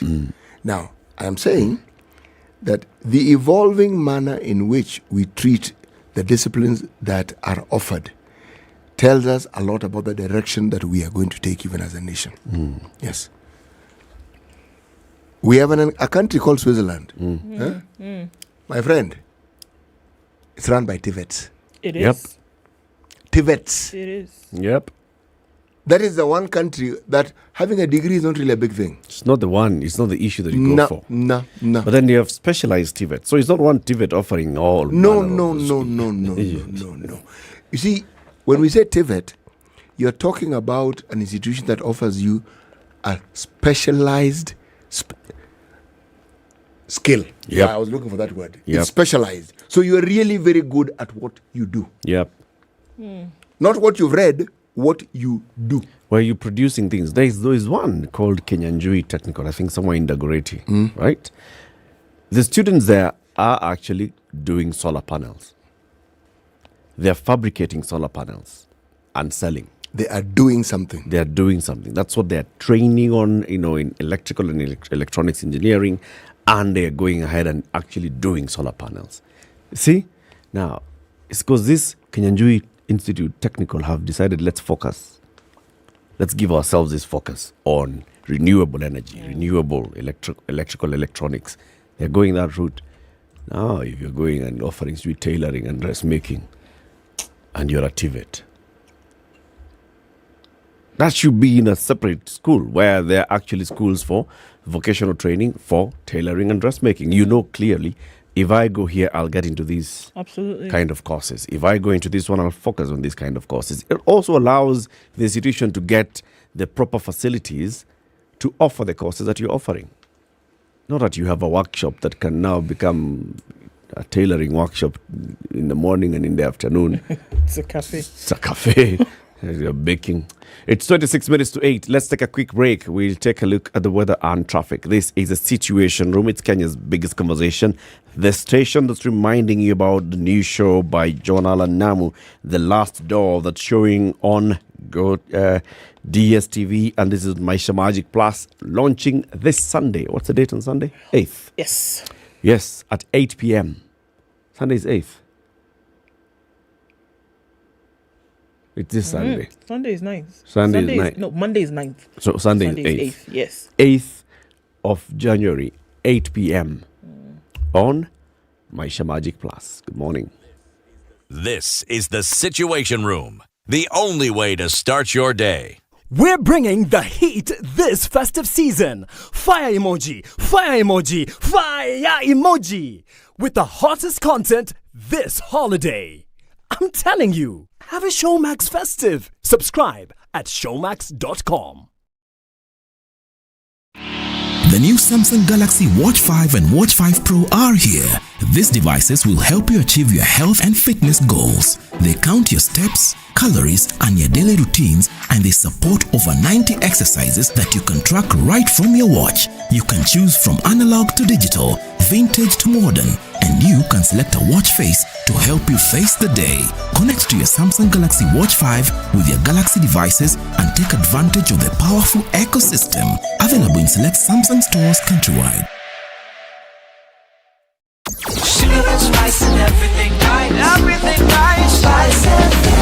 Spice up your life. Cloudy conditions at 16 in Nairobi, highs of 24, and we'll see highs of 24 as well in Nakuru, where it's sunny at 15. Sunny at 13 in Nyeri, highs of 23, and we'll see highs of 22 in a cloudy Eldoret at 16. 26 and cloudy in Mombasa, highs of 32, and it'll go to highs of 31 in Malindi, where it's cloudy at 25. It's 19 and sunny in Kisumu, highs of 30, and highs of 27 in a sunny Eldoret, or rather Kakamega at 18. It's 20 and cloudy in Kampala, highs of 28, and it'll go to highs of 31 in a sunny Dar es Salaam at 28. 18 and sunny in Johannesburg, highs of 26, and we'll see highs of 33.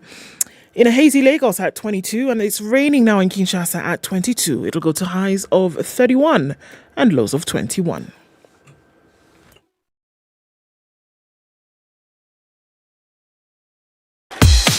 Welcome to Spice FM, the best exclusive radio station bringing you the best mix of the best music ever. All right, so let's see what it looks like now that the tick-tock of the clock says we're in traffic hour. We're seeing a little bit building up on Jogo Road, heading out towards the city. But it's not too crazy. Landy's, after the holidays, not too bad. Kamkunji pretty busy, and we're seeing the same thing as well coming into the CBD. Off the Thika Superhighway, traffic is not a menace. Kiambu Road, a little bit here and there, trickling onto Muthaiga Square and then out towards Pangani around underpass. We're seeing a little bit on Limuru Road as well as coming onto Waiyaki Way from James Gishuru. Not too heavy, but we'll have a little bit of traffic as trying to get into the city. It's going to be a dull road traffic today. Hopefully we'll not see too much in terms of incidents, but just to let us know, just in case. SpiceFM KE on Twitter.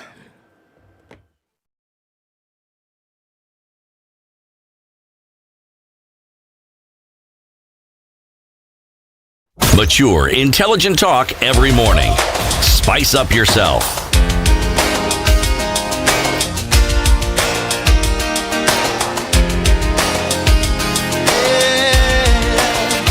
Mornings done right. 94.4 Spice FM, Nairobi. For you to join this conversation, we are talking about this directive by the Education CS Ezekiel Machogu on the demolition of business courses in TVET institutions. He says, listen, TVET institutions focus on STEM. Reduce your attention on business courses. Ronnie Obuluo says these business courses provide adequate knowledge to trainees, enabling them to start their own business and manage them well. The best thing to do is to improve these short courses. They aid in reducing unemployment. Apart from agriculture, business is also a core course and a solution to youth who are interested in business but are less fortunate to study the courses in the university. So you know he's telling you something. He says, yes, it's an image that if you don't hold a degree, you are a failure. I'm now a plasterer for 6 years and I have a job and a roof over my head, literally. Look, I think that it's what you make it. There are certain molds that you're just going to have to create depending on what you want for society to be able to fit into. It shouldn't be that because I cannot afford a business course at the university, then I'm going to come to a TVET so that I can get, some courses that will be able to fill up to something. And I'm saying that these specialized courses need to be that they need to be specialized. That if you're going to have skill set courses, Let them be that. Let it not be that somebody's going to use it as an opportunity to then be able to fill in. It tells a bigger story about the failure of a system that's then not able to educate people at a tertiary level. Let's look at the systemic issues and then deal with those. But if you have specialized TVETs, specialized courses, leave them as just so. Don't say that now because we're going to be offering these vocational courses or we're going to be offering these skill courses, then all right, we might as well throw in something else there. Let's just throw in a certificate or a diploma in human resource, or let's throw in something in business administration and management just because we can. No, I think we're mixing the pot and we're diluting the stew. Because of the fact that you need these specialized people, you need them later. They're essentially the bedrock of what you're going to be holding up as an economy. I'll give you an example. In the UK or some of these other countries where education, for example, or teachers are held with such high esteem in society, just giving off the example of what you said, the exam that you need to take to become a qualified teacher is no mean feat, my friend. Because why is that? Because already the end result has already been prescribed. So you're moving backwards. And we're saying that the people that we want to be able to educate these children, we cannot just give it to anybody. It's got to be people who are worth their salt. They've been through the fire and they've come out as gold. So what are we going to do? Make sure that they can pass through that properly before we then allow them to teach our children. But what did you say? Teachers are then given the opportunity to teach because they couldn't get something else. It's because you did not score the C+, C minus and above to go into university. One of the things that you did then was you applied to a teacher training college. And then the adage came, those who cannot do, teach. And if you didn't qualify for that one, you apply to become a policeman or join the army. Exactly. If you did, or then you go into vocational training where you learn now tailoring and dressmaking. And carpentry. And if you didn't qualify for that one, you become a priest. So to an extent, I agree with Machogu. And to an extent, what I'm saying, allow these specialized institutions, allow these TVETs to be specialized institutions. Don't just throw in everything in there just because you can. But then that's not what he's saying. What is he saying? He's saying focus on STEM. I don't think you should just focus because on STEM. That's the thing. In technical and vocational training, we are talking about all those things. You're talking about, so there's STEM, and then there'll be things like, where we are saying dressmaking. We're talking about what you're talking about, baking and culinary arts. All those things are part of technical and vocational training. I think so. Maybe what you should say is, if subdivide them and say this one focuses on STEM, then this one, just like we're going to have in it's called what, senior secondary. What's it called? This is junior secondary. And there's higher secondary, senior secondary. Senior secondary. Yeah. So in senior secondary, you're going to have schools that are focusing on the arts and others that are focusing on the STEM subjects. Yes. Have the same now for TVETs. So TVET that if I am applying to X technical institute, it focuses on STEM. If I'm applying on X institute, it focuses on culinary art. If I'm applying for X, it focuses on fashion, design, dressmaking, everything. I agree. Now, that I agree with 100%. I do not think that every institution should offer any course just because they can. I think you need to have specialized institutions whereby yes, you're going here. And I really think we need to start to move away from this thing that, again, one is glorified, the other is not. Because this whole thing comes full circle. Give you an example. We talk about dressmaking and we say, okay, it's for the chick who, couldn't make it out of the village school and so somebody's going to buy her a sewing machine. No. But look at a national conversation that is being had when we are talking about the production of textiles, for example. Yep. So you can imagine if you had a population of people, men and women, who are specialized in material making. And then here you're saying that you want to be able to have an economy that's in textiles, that's exporting quality clothing. Why would you not want to educate your people about the right way to do this, even for export? We talk about baking, right? And we say, she'll just make some things there and it's done. No. We're talking about value-added services for your tea. You're talking about value-added services for things that happen here like avocado and honey and things like that.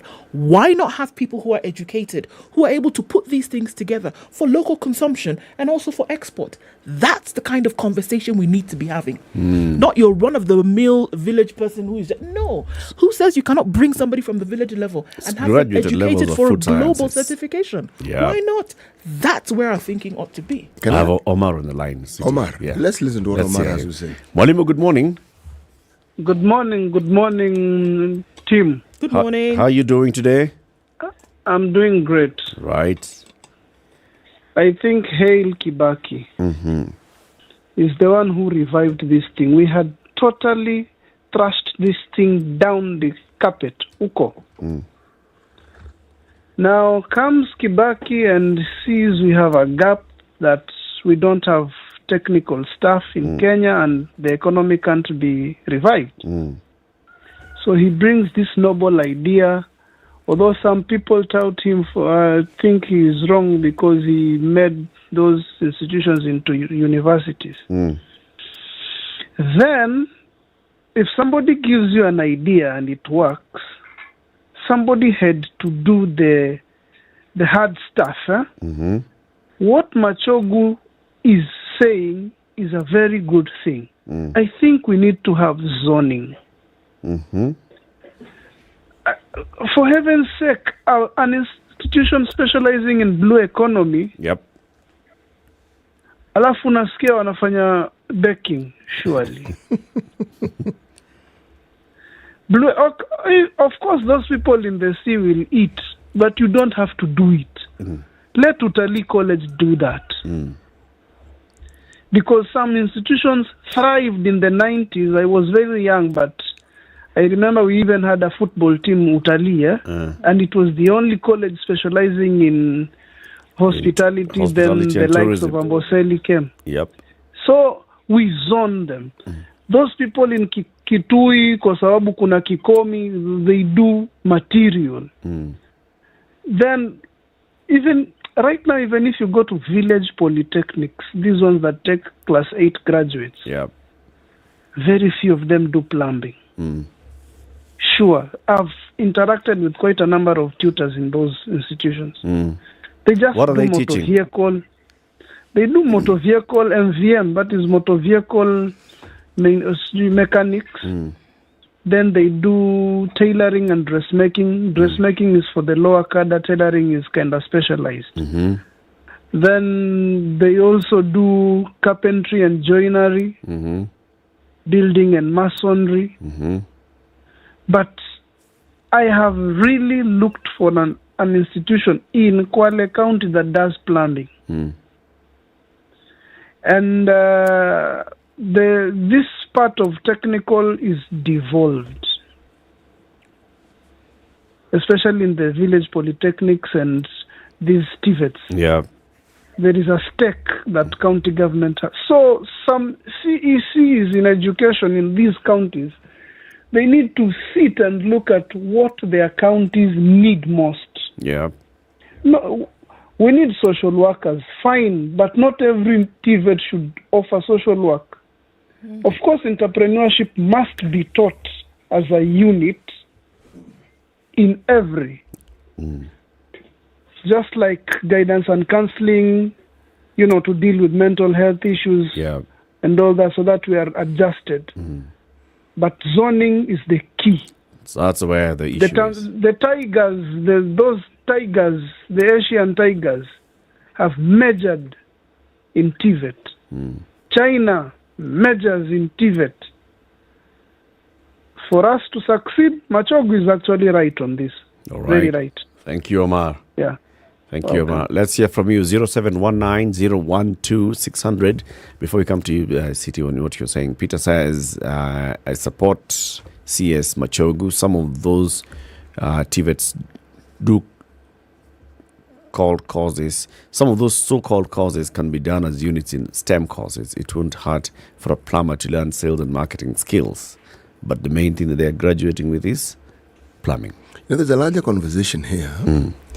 And it has to do with the human resource that this country requires. It also has to do with what it is that we see and we want ourselves to be.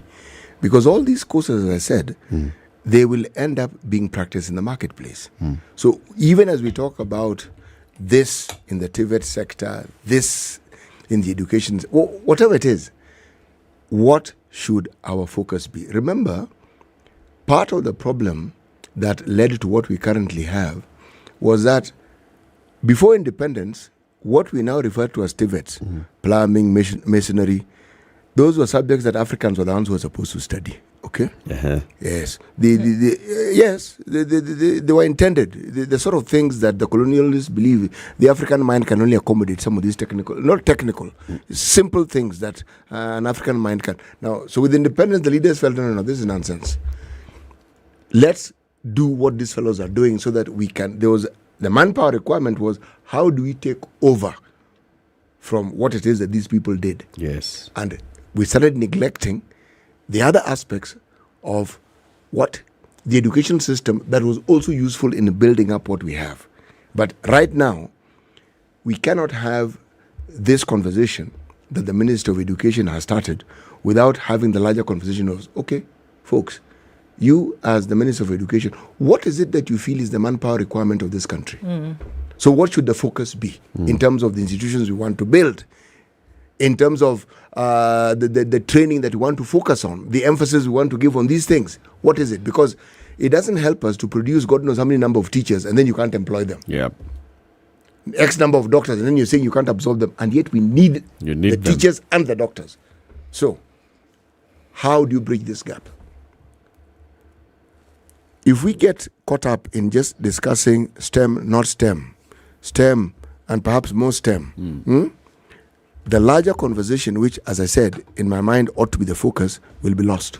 Those who plan their nations, oftentimes when we think about a national plan, because then you have a ministry and departments who then hopefully will implement this plan.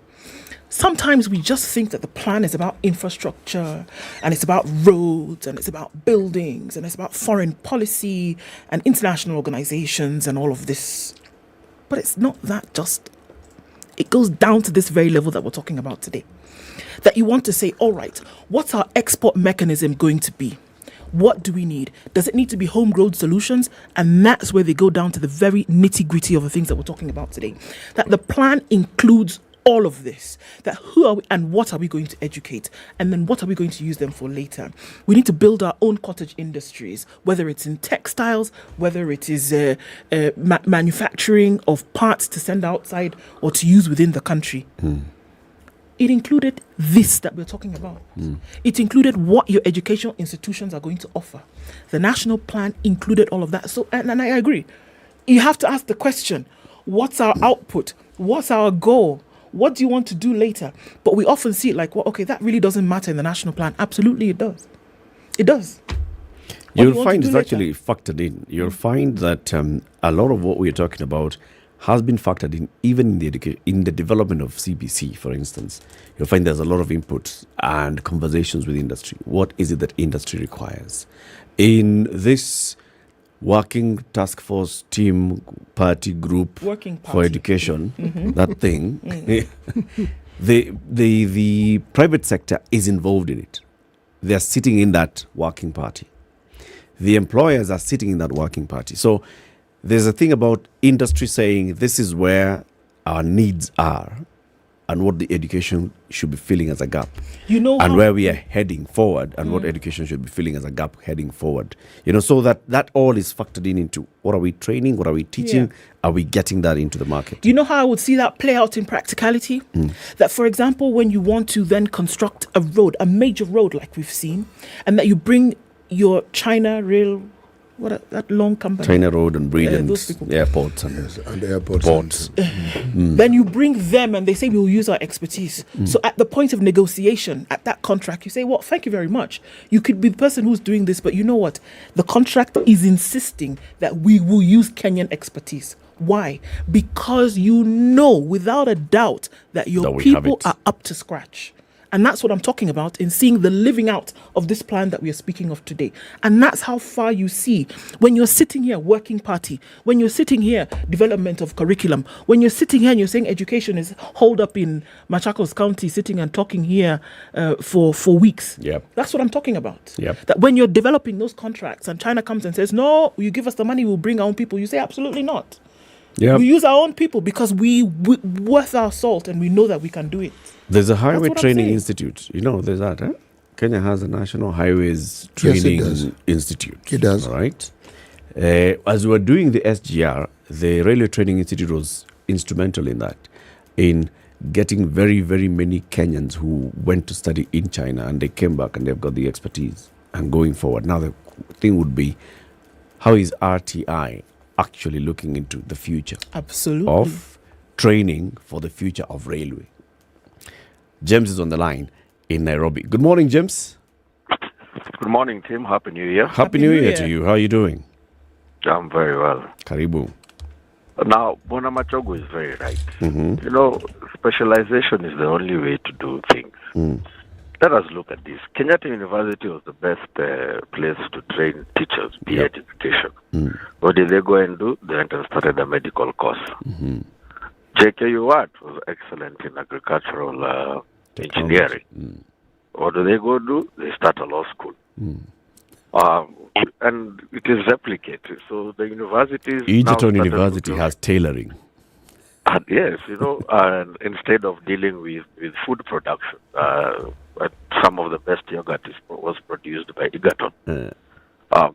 Instead of looking for what is your best scenario based on your environment and your resources around you, everyone started looking for what are the fashionable causes that will bring students to increase the bottom line. And we lost the plot over there. That's why these days, when you're looking for a tailor or a plumber or a mason, you have got no place to get expertise except your local WhatsApp group in the estate where everyone is asking, Nani anajua a good plumber and all those other things. True. Because we also went and made less technical courses as the bottom line. Because everyone wanted to have a degree, everyone wanted to be called an engineer, everyone wants to be called a graduate. Not forgetting that at the end of the day, all these graduates need technicians. And the biggest problem we have is lack of technicians. And the reality as well, James, is that over 80% of Kenyans do not have degrees. But who said we all need to have degrees? That's exactly we need to get out of this thing. A majority is not focusing on what they have. They're focusing on what they don't have. Yes, look at the most successful people. Not half of them don't have degrees. And those who have degrees don't do anything to do with their degree. It is looking for their purpose, looking for their passion, and monetizing it. So we need to really rethink and okay, we've lost one or two generations. I can say that. Some of us are long gone.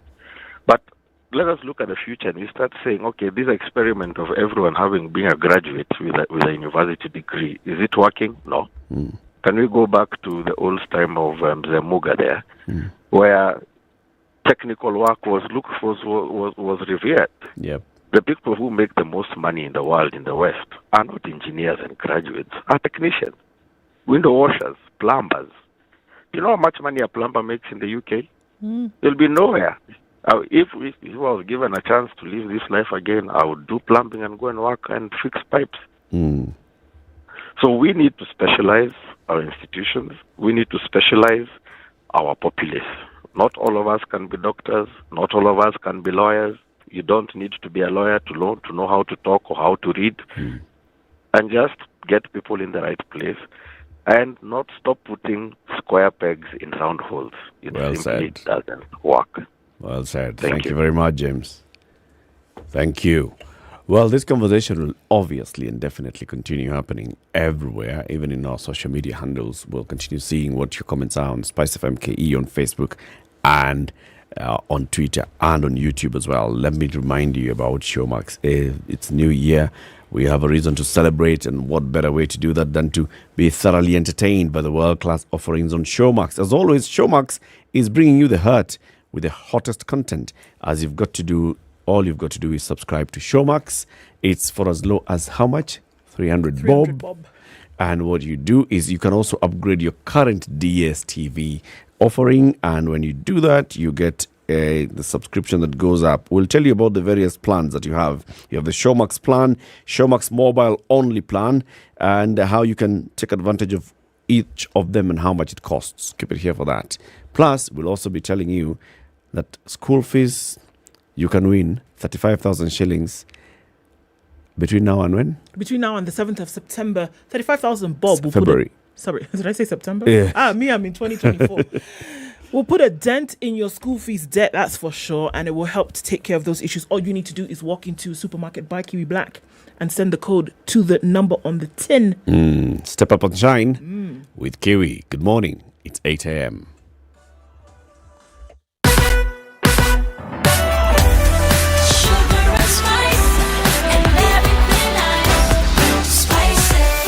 Spice up your life.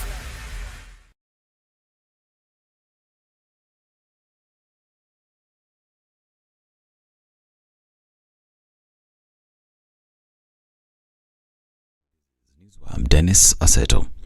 Health CS Susan Nafula has announced plans by the government to construct a modern 2,000-bed multi-speciality Moi Teaching and Referral Hospital in Kiplombe. The move, she said, is part of ongoing reforms aimed at enhancing access to quality and affordable healthcare in the country. Nafula said the designs of the facility are ready, with the government seeking a proper financing mechanism to start the project. The CS spoke in Eldoret during a tour of the hospital, where she held talks with the CEO, Dr. Wilson Arwasa. Nafula lauded the hospital management for exemplary performance that has seen the facility named the best semi-autonomous government agency at the Health Ministry for the last 6 years in performance management system. And Kirinyaga residents have raised alarm over rising cases of suicide after a 26-year-old man killed himself after being denied money to buy bang by his mother. The deceased Peter Mange is said to have hanged himself at their rental home in Kagio, where West Police Commander Wilson Koskei confirmed the incident, saying the matter was reported by the mother of the deceased, Teresia Wanjiku Kimani, at Kiamashiri Police Station.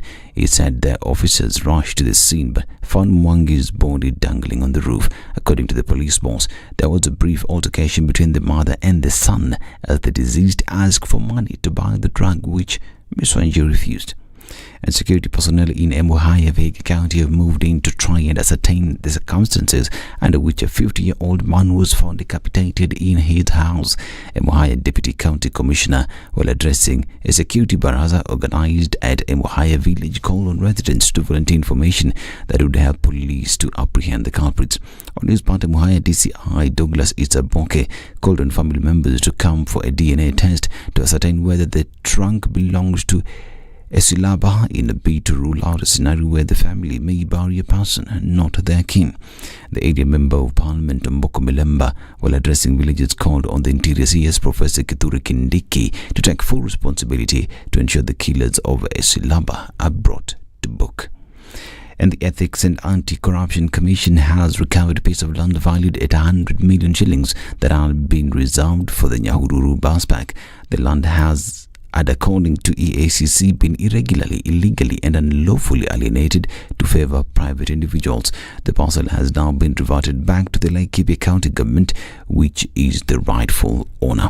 The Commission ascertained that there was unlawful alienation of the land to favour private individuals and reported the matter to the Nyahururu Environment and Lands Court in an attempt to recover the grabbed land.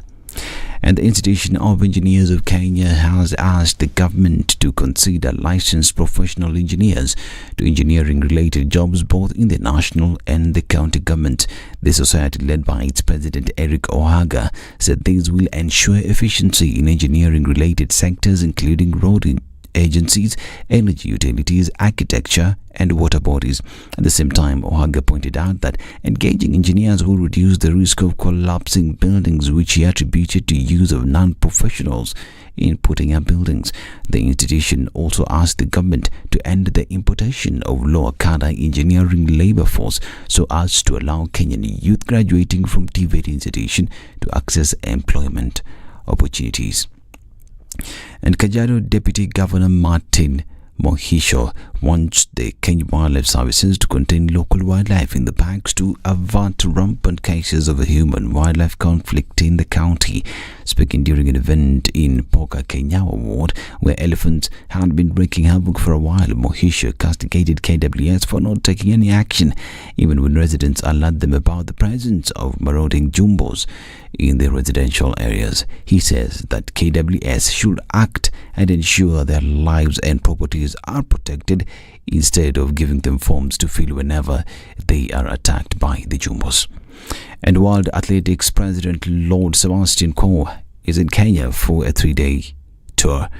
Coe landed at the Jomo Kenyatta International Airport and was received by Athletics Kenya President Jackson Tuwei and Chief Administrative Officer Susan Kamau. While his tentative program in Kenya is yet to be revealed, Coe is set to meet key athletic stakeholders before addressing the media. The former Olympic champion's last visit to Kenya was during the 2021 World Under-20 Championships held in Kasarani. And Cristiano Ronaldo described himself as a unique player and insisted that his career was not over as he received a thunderous welcome at his new club in Saudi Arabia. This is Newswire. Dennis Aseto. Good morning.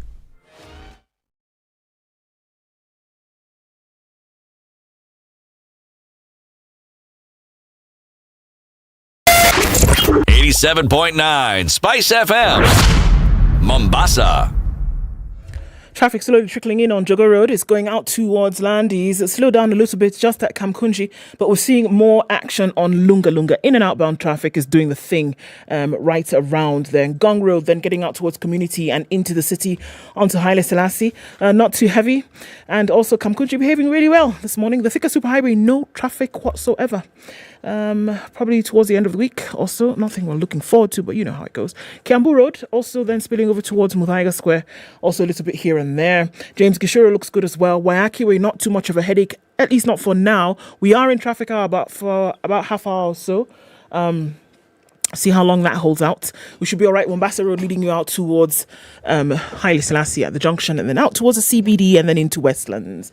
It looks pretty good. You should be able to be in and out of the city without too much of an issue. I wonder what it looks like in other parts of the country. We'll give you an update on that in a short while. Talk to us on SpiceFM, KE on Twitter.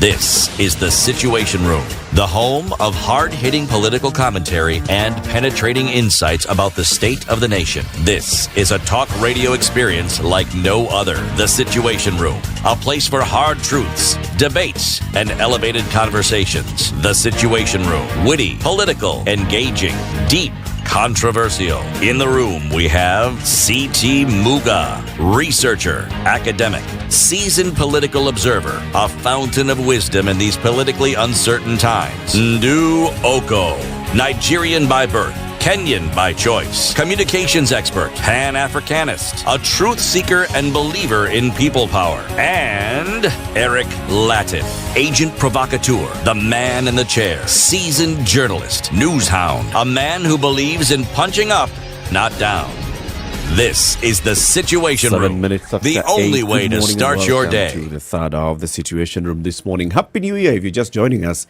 Yes, we're back. This is Kenya's biggest conversation. It's Eric Ndu and CT. We have a guest in the studio. Before we welcome him, let me tell you, kusema na kutenda, this is 2023.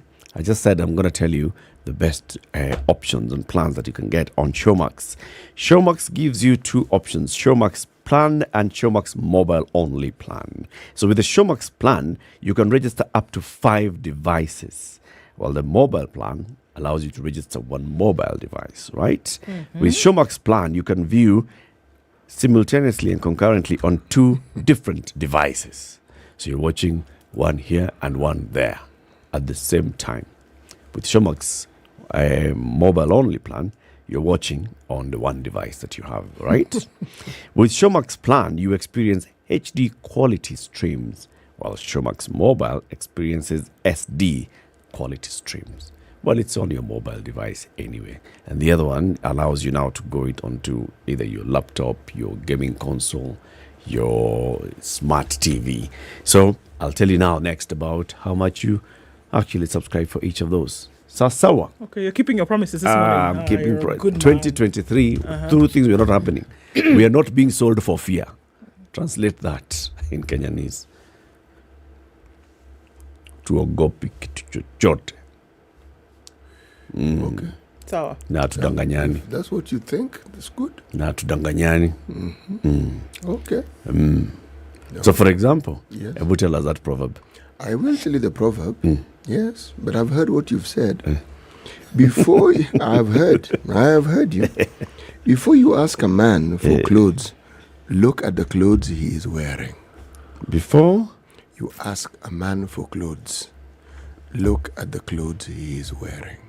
This is a proverb from the country of Benin. Yes. Benin.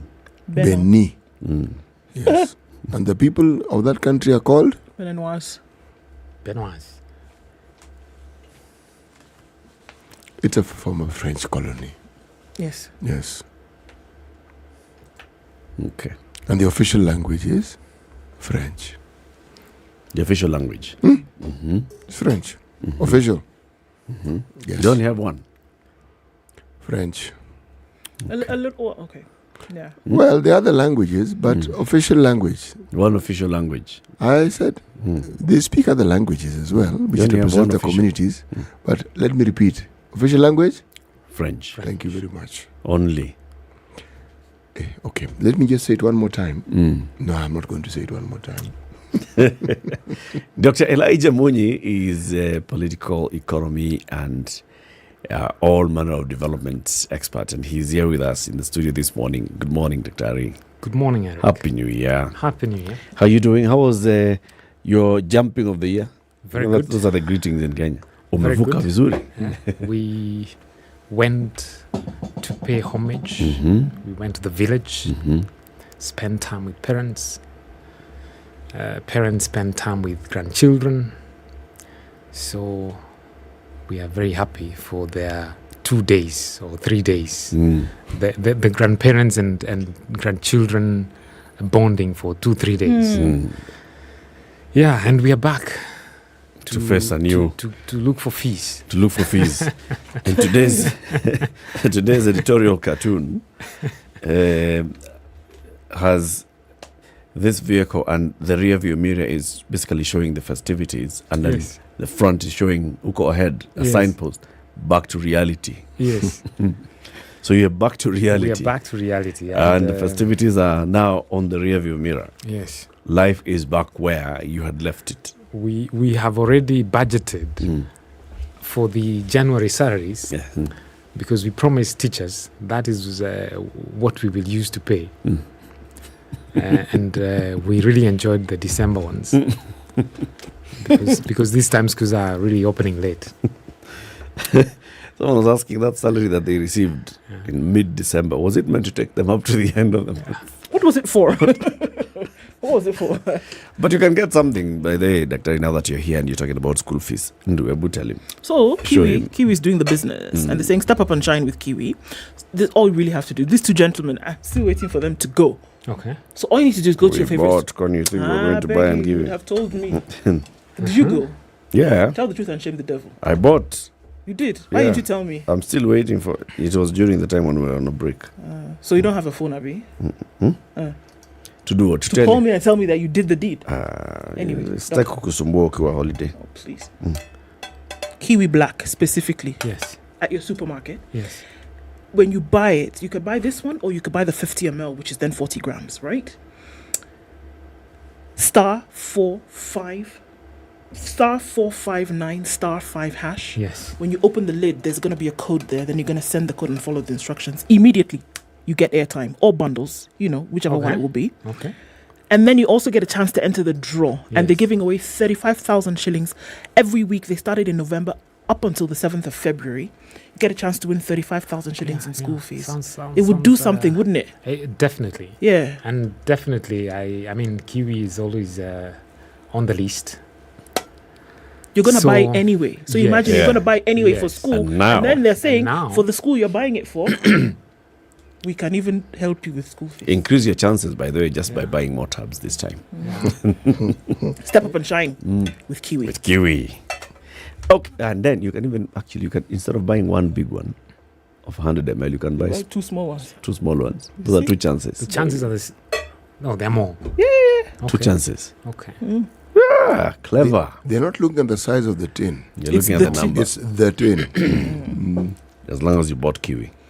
Yes. Daktari, back to reality, back to the things that are happening. And of course, we know there are people who have said, expect tough times going ahead, expect things to get tougher and tougher. The president has already said, all right, some of the things that were happening previously were just costing the taxpayer a lot of money. And that's why he's removing those subsidies. He said subsidy on power was costing us 25 billion shillings. And it was not even making a change. So let's just remove that. Subsidy on what? Unga. Who even got that unga? Remove it. Let's take that money into buying fertilizer and actually helping farmers to plant. But if we look at the grander scheme of things that are happening in Kenya and around the African continent. Zambia. Okay. Ghana on Monday suspended payments on most of its external debt, effectively defaulting as the country struggles to pay its cavernous balance of payments deficit. The ministry said it will not service debts, including its Eurobonds, commercial loans, and most bilateral loans, calling the decision an interim emergency measure. That is what was happening. And then now the World Bank has decided, you know what, let's actually do this. Let's come in and sort out these guys because they need help. Yeah. Zambia got into financial distress earlier last year. We know that, Treasury has told us, no, we are not yet at that kind of stage. And in fact, we're even getting support already from the World Bank and IMF in terms of, budgetary support and all. But what's your outlook? What's your crystal ball showing you? Tough. So we are a high distress, high risk debt economy. So in a sense, we are not very different from Ghana. The difference between us and Ghana is sort of that we have not waited to default like Ghana did. And actually, Ghana, the IMF met the Ghanaians on the 1st of December. And I highly suspect that actually Ghana's default is a policy advice of the IMF. And that comes as a condition for the IMF to step in. So the on the 19th of December, just 2 weeks ago or 1 week ago, Kenya got ahead because Kenya had its loan approved by the IMF, which tells us that we have gone through the IMF and they are quite confident that we can hack it. But tough ahead. Because what essentially for Zambia, Ghana, all these countries you're mentioning, Kenya, essentially what is happening, I think in a way, very unfortunately, very quietly, we are getting back to the 1990s. IMF is in control. It's an era of structural adjustments. So the subsidies you're mentioning, for example, top of IMF list, they are going. So petrol subsidies, I'm even wondering if the fertilizer subsidies will really stay. But essentially, that is a very low-hanging fruit for IMF policy recommendation. Get rid of the subsidies, reduce government, increase revenue, so taxation goes up. So it's going to be really tough because you're increasing taxation while you're removing the subsidies. You've said something which I find interesting in a confusing way. Increase revenue, increase taxation. Yes. Yes. How does that work? Tighten the belt. That works simply because that is essentially structural adjustment. That is what balances your books as a government. All right. Yeah. Now, if it balances your books and you have a government that, yes, maybe they're not going to borrow from IMF, but they will borrow internally. All right? Yes. Now, if they do that, they're already doing that, right? Yes. So, does that not stem the flow of these same finances for the rest of the people in the country? Or does it not matter? Even if the government borrows, there's still money that people in the business sector, individuals can borrow, so that the liquidity that we are speaking about is actually available. That argument has been put forward, and I don't completely agree with it. Please. But anyway, for this government, the strategy is, I think, slightly different. Part of the reason Ghana is going into this kind of problem is generally when countries borrow internally, domestically, they borrow a lot from the banks. Yes. The strategy now is to move a little bit away from the banks and borrow mostly from the savings funds, the NHIFs and the NSSF, the funds, the pension funds.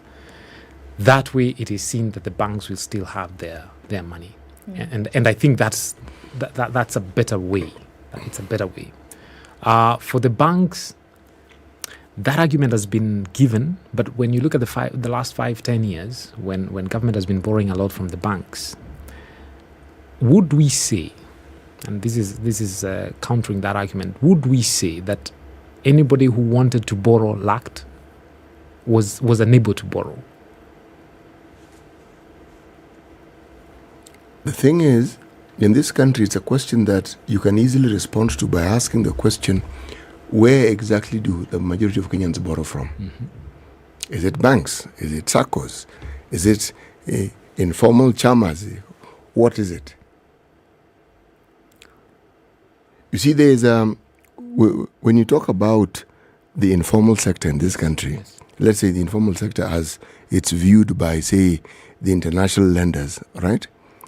The hidden economy, as it was once upon a time called, it has been, in many ways, the driving force of an economy such as ours. Yes. This so-called informal way of doing things. Yes. Now, when you talk about banks, that's the formal way of doing it. Yes. Yeah. So you start off with the question of how many Kenyans actually have bank accounts. You start there. Yes, and it's quite low. It's extremely low. Yeah. Okay. So that is, again, to sort of answer your question, in terms of the formal sector, the formal banking sector, I don't think sort of formal private sector was starved of cash or starved of capital because government was borrowing. Actually, the banks found it more interesting and more profitable to buy treasury bonds from government. Right. So, but still, the strategy now is to move a little bit away from that.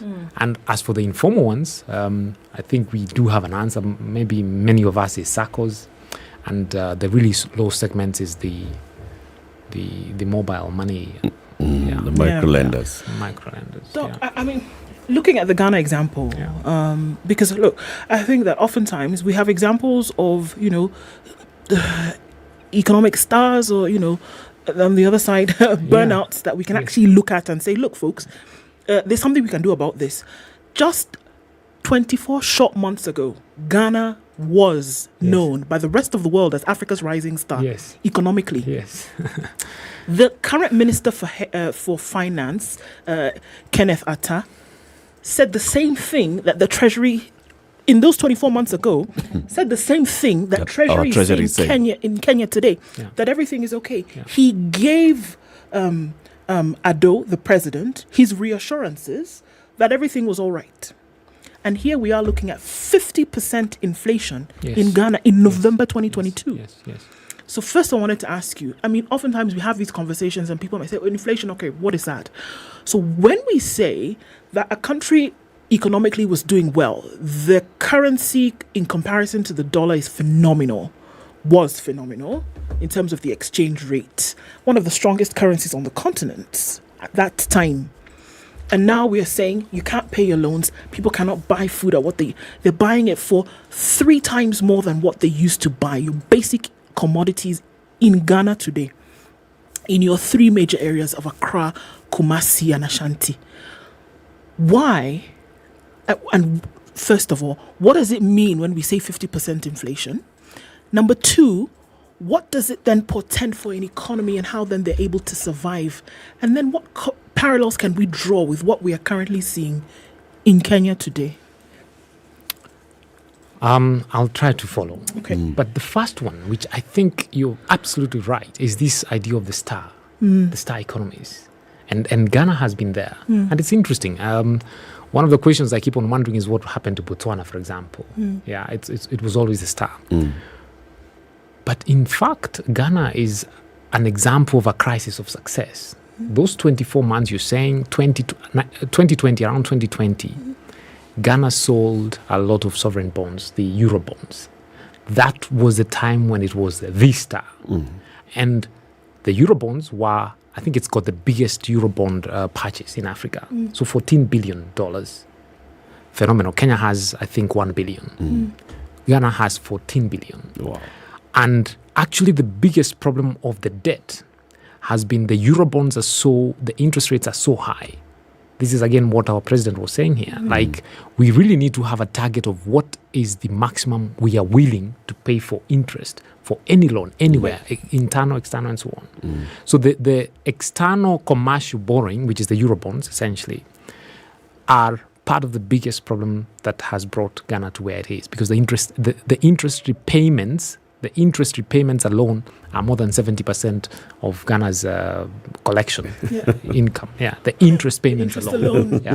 So this is where Ghana is a star, which became a victim of its stardom. But then you have to ask, was it really then a star? Because how do you get into a position where, I'm simply asking from an economic perspective, where you make such a decision to borrow with the sort of terms that we're referring to, and in a foreign currency, when you know full well that once you borrow in that currency, okay? Or was this before COVID? Or are we saying that when COVID then came in, everything was up in the air? Disrupted everything, It all was their plans. it was early 2020, so just around when COVID is beginning. Yes. And the stardom is essentially, it's a very self-fulfilling thing. The minister could have said what you said, and because when you go and tell somebody, look, give me 100 shillings in dollars, give me $1 today.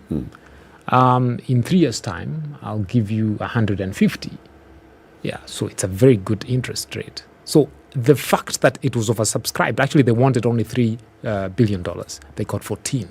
That was another boost of how well they're doing. Yes. But then that comes with a very high repayment. And this is why generally, when you look at CT, you mentioned the internal borrowing. Generally, that is the direction we have to go. Because anytime you borrow externally, you're borrowing in another currency, a foreign currency. And this currency issue is our biggest problem. So the external borrowing, external commercial borrowing, not bilateral or multilateral. For example, Rwanda is one of the countries that doesn't have a very high risk. It borrows a lot. But what Rwanda is doing is borrowing basically multilateral. It's all IMF, World Bank. So we will borrow. We will keep borrowing, but some of the stars like Kenya, Nigeria, Ghana, we've been feeling good and wanting to go to the market, to the market, commercial, external. But these are loans coming at 15%, 20%, and you can get the same from World Bank at 0.75% for 40 years. So in a sense, it's a very interesting game that is going on. And again, why I don't think Kenya will go the route of Ghana is we've got such a high bilateral debt, China. I mean, I think World Bank doesn't want to mess with China for now. So our default essentially would be defaulting Chinese debt.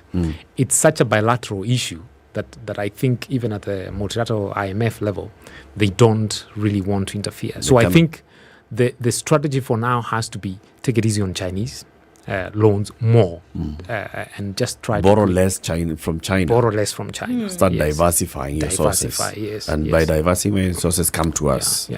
But wait, did our status as an economy not change? Did we not become a middle income country? We did. And if I'm to believe what I've heard, does that then not determine who we can borrow from and how we can borrow?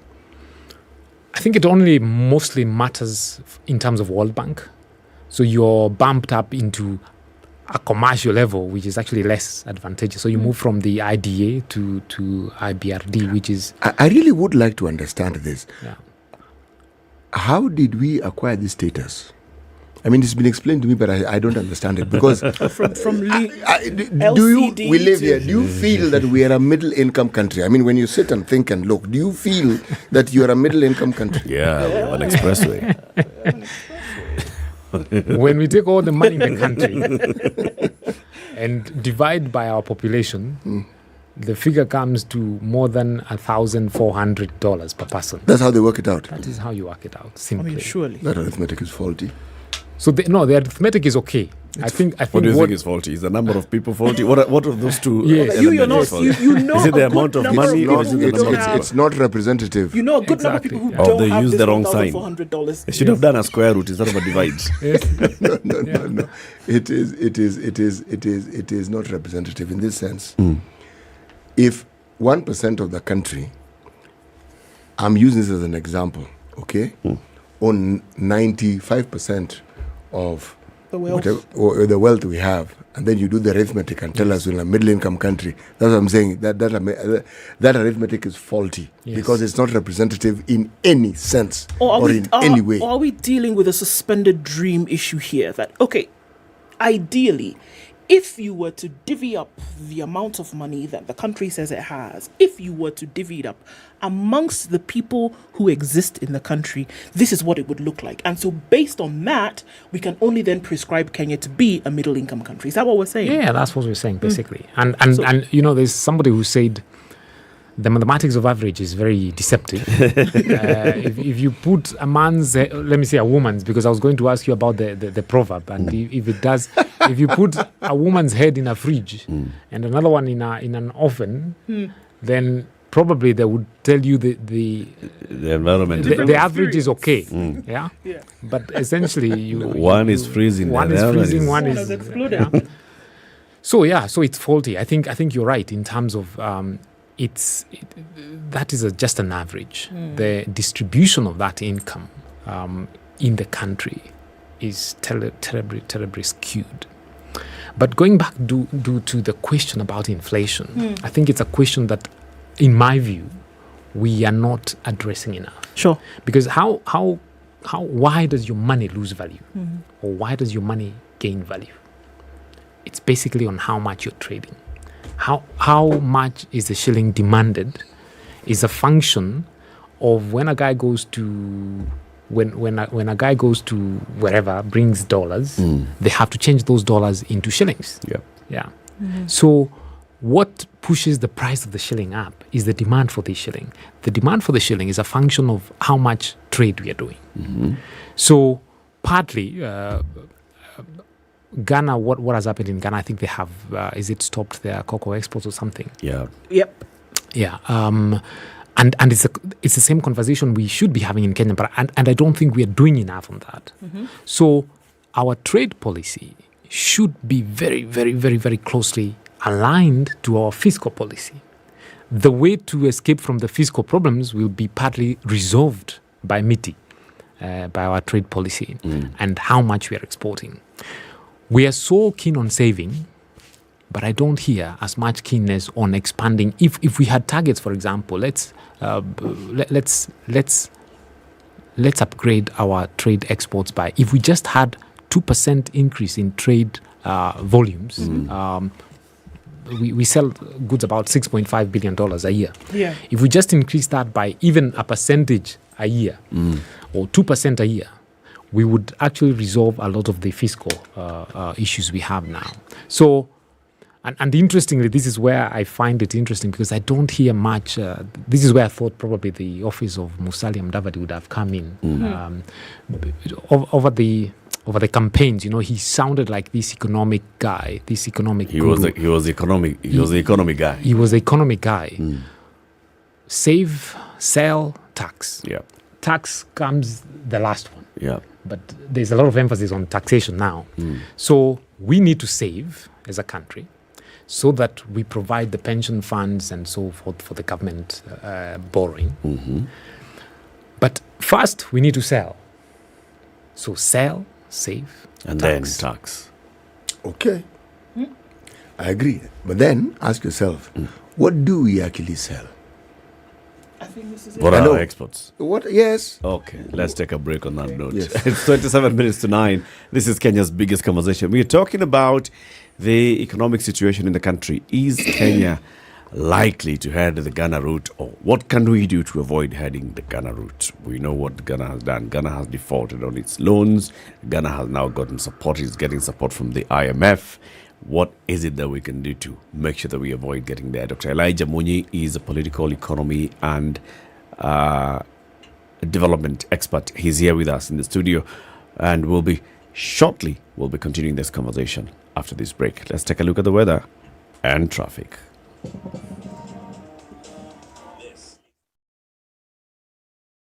This is the Situation Room, the only way to start your day. The man who looks at a beautiful girl and doesn't talk to her will end up serving lunch at her wedding.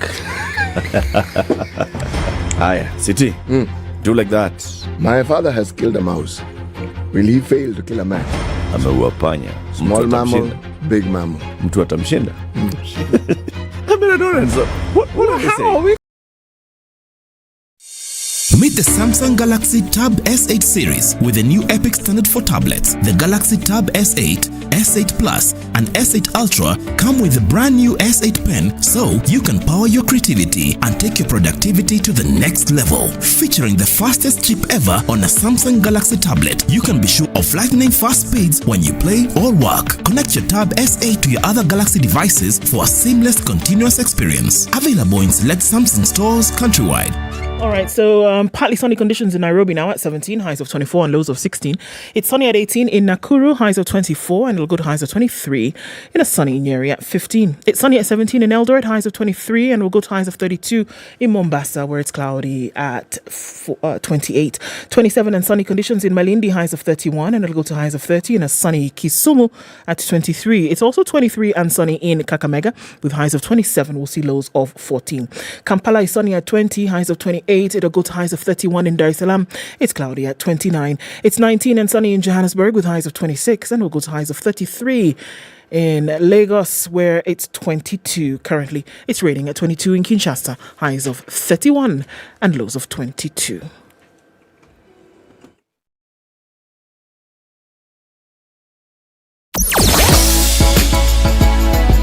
Sugar and spice and everything nice. Spice up your life. The least of your worries will be traffic this morning. It doesn't look too heavy coming off of Jogo Road as you get into the city. We just have some traffic here and there. It's a great week in terms of traffic. Not much happening on the Thika Superhighway either. Kiambu Road, just a little bit past Coffee Gardens is where you'll see some traffic, but then you'll be all right getting towards Muthaiga Square and then out towards Pangani. Gong Road looks good as it does coming off of James Gishuru, crossing over Waiyaki Way into the city. You should be all right. Taking a look out into Mombasa. Mombasa, not too much traffic getting into the city, and we're looking out west, going out towards Naivasha, Nakuru, where there was hell on traffic just 2 weeks ago and into last week, but it looks better now coming into Nairobi and then out towards Kisumu. Should be okay. SpiceFM KE on Twitter, talk to us through the morning and let's keep things moving. Are you ready? Okay. Spice FM. Mature, intelligent talk every morning. Spice up yourself.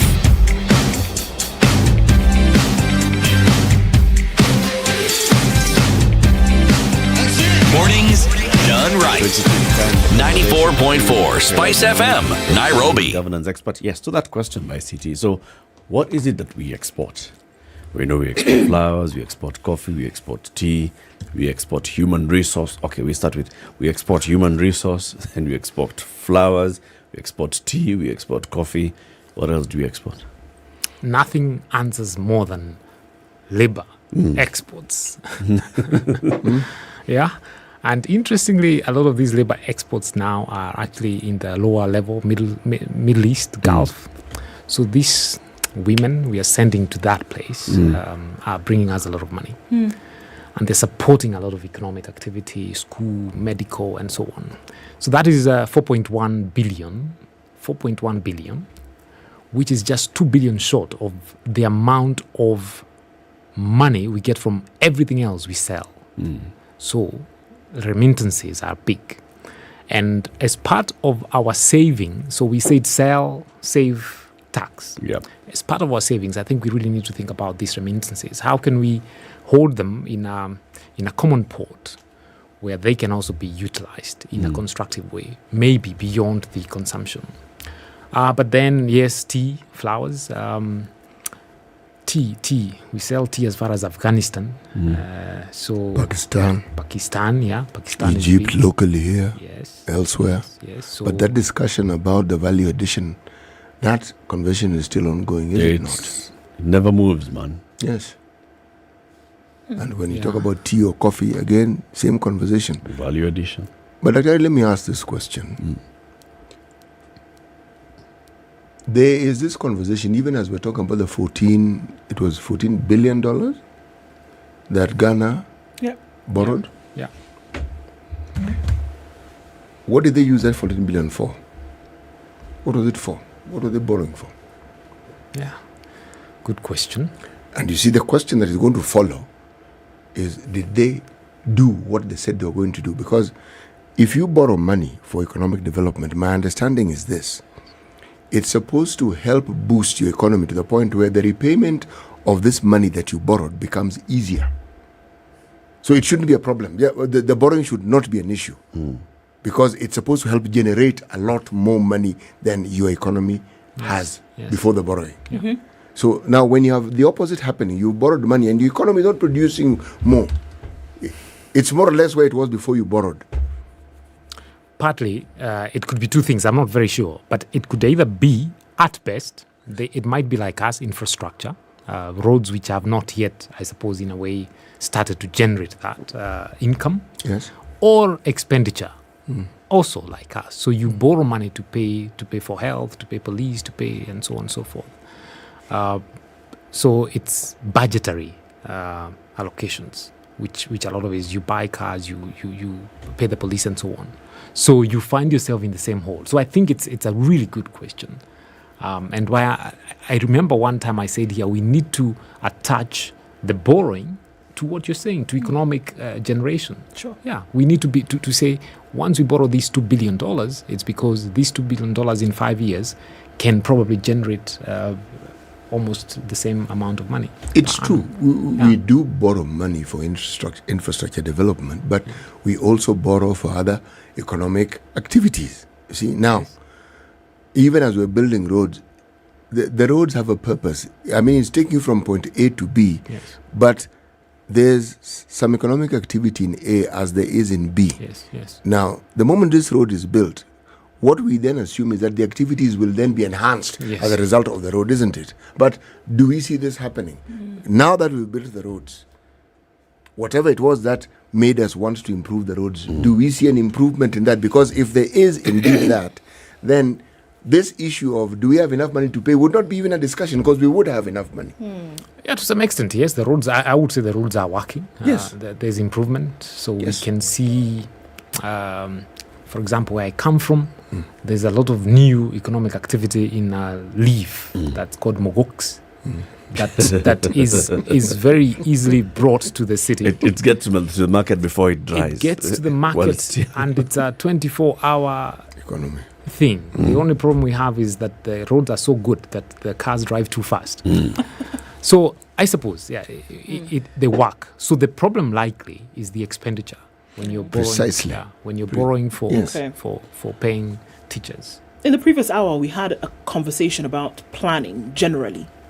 And saying that when you look at a country's national plan, that there's so many details then that must go into this. And here we are looking at issues, you say, save, sell, and tax. If we look at the countries today that are economic powerhouses on the globe, there is none of them that doesn't manufacture and sell. None. Doesn't matter whether they have small populations or huge populations. If they're amongst the top economic powerhouses, they manufacture and they sell. And that was something that they did years ago. It didn't start just 10 years ago. They started this practice a long time ago. And if we're going back to the Ghana example, we know Ghana, it's cocoa. Ghana, it's gold. Now, on the cocoa side of things, they said, okay, fine, we're going to close the taps on the export of cocoa to these countries who then go and they make the fine chocolate and the cocoa powder and then they sell it back to us. So we're going to stop export of cocoa. But there was no plan about mechanization, for example, or what they were going to do with their cocoa in the interim. We don't hear now that Ghana is doing Accra fine milk chocolate. We don't hear anything like that. To me, do you think, would you rather, Yeah. or if you look at that kind of economic activity, wouldn't you then say, fine, we can see your long-term plan being eventually that we will manufacture and sell our own cocoa globally and internally, continent-wise, wherever, but we are living out the plan in the interim. So we may not close the tap immediately, but we know that that's the plan. Because now you're sitting with cocoa, you're sitting with debt. Outside they're saying, okay, we'll find cocoa somewhere else. China will go and start planting cocoa trees for, Yes. So, I mean, Yeah. what would a plan implemented, what should it look like? In 1978, Deng Xiaoping comes to China. The relations with the United States are not any better, even today. But in the years that the Deng Xiaopings of Asia are building their countries, they're so pragmatic. You fight smart. So, all these countries which have developed, Japan, China, Koreas, and so on, even the Middle East, they have all depended on the biggest economies at that time. This is to say, China, even with its, ambitions for global domination but it was so clear that they needed to be smart, like you're saying, you're suggesting. So I think part of our problem is we don't need to be belligerent and sort of, this fighting with the people, even though we think they are exploiting us. Yeah. So, and this is where I was mentioning, do what Botswana did, for instance. Botswana is 90% dependent on diamonds for their public, for their income. And one company controls all that, De Beers. De Beers used to get the raw diamonds, take them to London, polish them and and sell them. And what they said, Botswana was smart. They said, look, we will keep your monopoly, but come and polish in Botswana, in Gaborone. So it's an interim. It's sort of in the middle. So these diamonds are now polished in Gaborone as Botswanese exports. I don't know whether it's a Botswanese or Botswana exports. Yeah. So that brings the money. So I think that is where we are lacking for Ivory Coast and Ghana.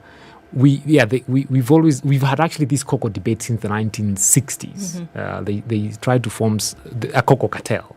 It didn't work, and it's the same for us. Going back to what we export, tea, flowers, those are the ones we know, labor, and so on. Gold is something that we don't talk about a lot, but we're actually exporting a massive amount of gold here. Gold and mining has now become the fourth biggest export. And that doesn't include petroleum, refined petroleum, which we are also exporting a lot. So I think it's a matter of being pragmatic and say, where do we make our money? Let's concentrate on that. Focus on those. Let's focus on those. The tea and the flowers are generally okay. So if it's about the gold exports, is it possible to, and much of this is going to China anyway, is it possible to work with China on how they can polish or refine the gold here and the petroleum for us? So we can be pragmatic, and those are the things that I thought that would be the mandate of the Musalia Mudavadi ministry in terms of broad economic thinking. Because partly when he was campaigning, he talked about government waste, for example. So partly saving is where can we cut on government waste?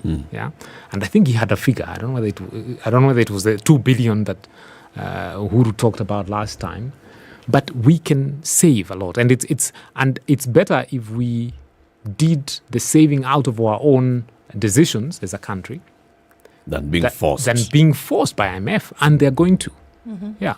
So this removal of subsidies is partly not really as wanting, but to get the 447 billion which we are now being given, 447 million, it's a condition. Daktari, the discussion when people talk about economic growth, there's always the discussion about industrialization, always.